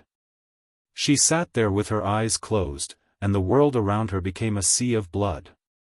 Because she was wearing a blood-red robe, she had the most beautiful and coldest face in the world, she was the inviolable great divine priest of judgment, and she was the real powerhouse of Haotian Taoism, Yi Hongyu.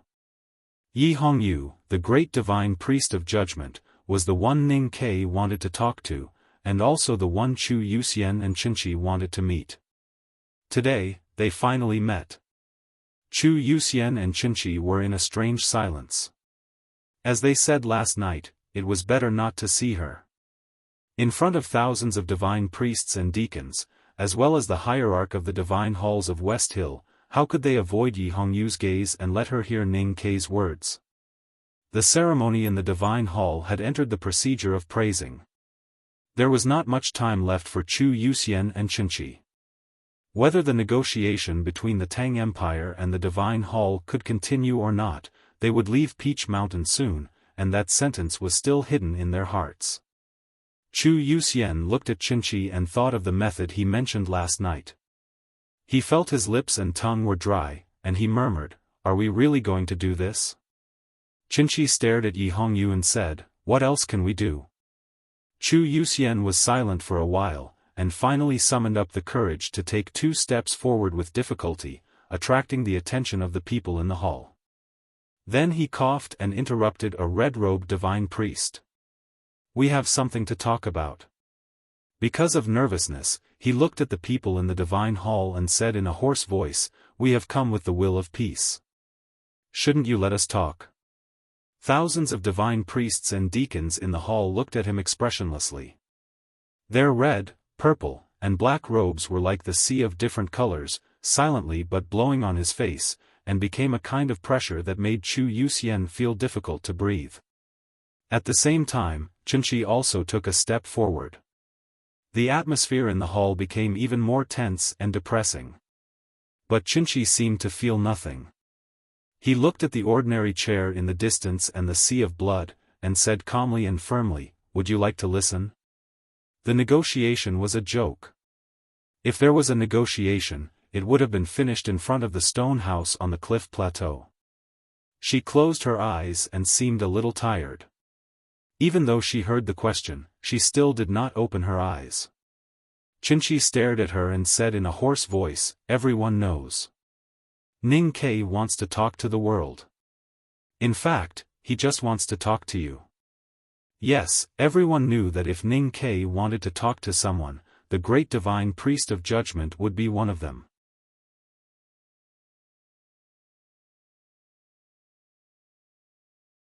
The hierarch knew it, Zhao Nanhai knew it, the divine priests and deacons in the divine halls of West Hill, and even the servants knew it. That was why Xiong Chumo wanted the 2 Tangs to die in Qinghe Prefecture. That was why they could not meet Yi Hongyu on Peach Mountain. At this moment, in front of thousands of divine priests and deacons, in front of countless powerhouses, they finally saw Yi Hongyu. They wanted to talk to her, even if they would die in the next moment. Even if they had to die, they wanted her to hear what he had to say. You're tuning into the Xiaofan's Wuxia Tales YouTube channel. Don't forget to subscribe and join us on this journey to catch the most captivating stories.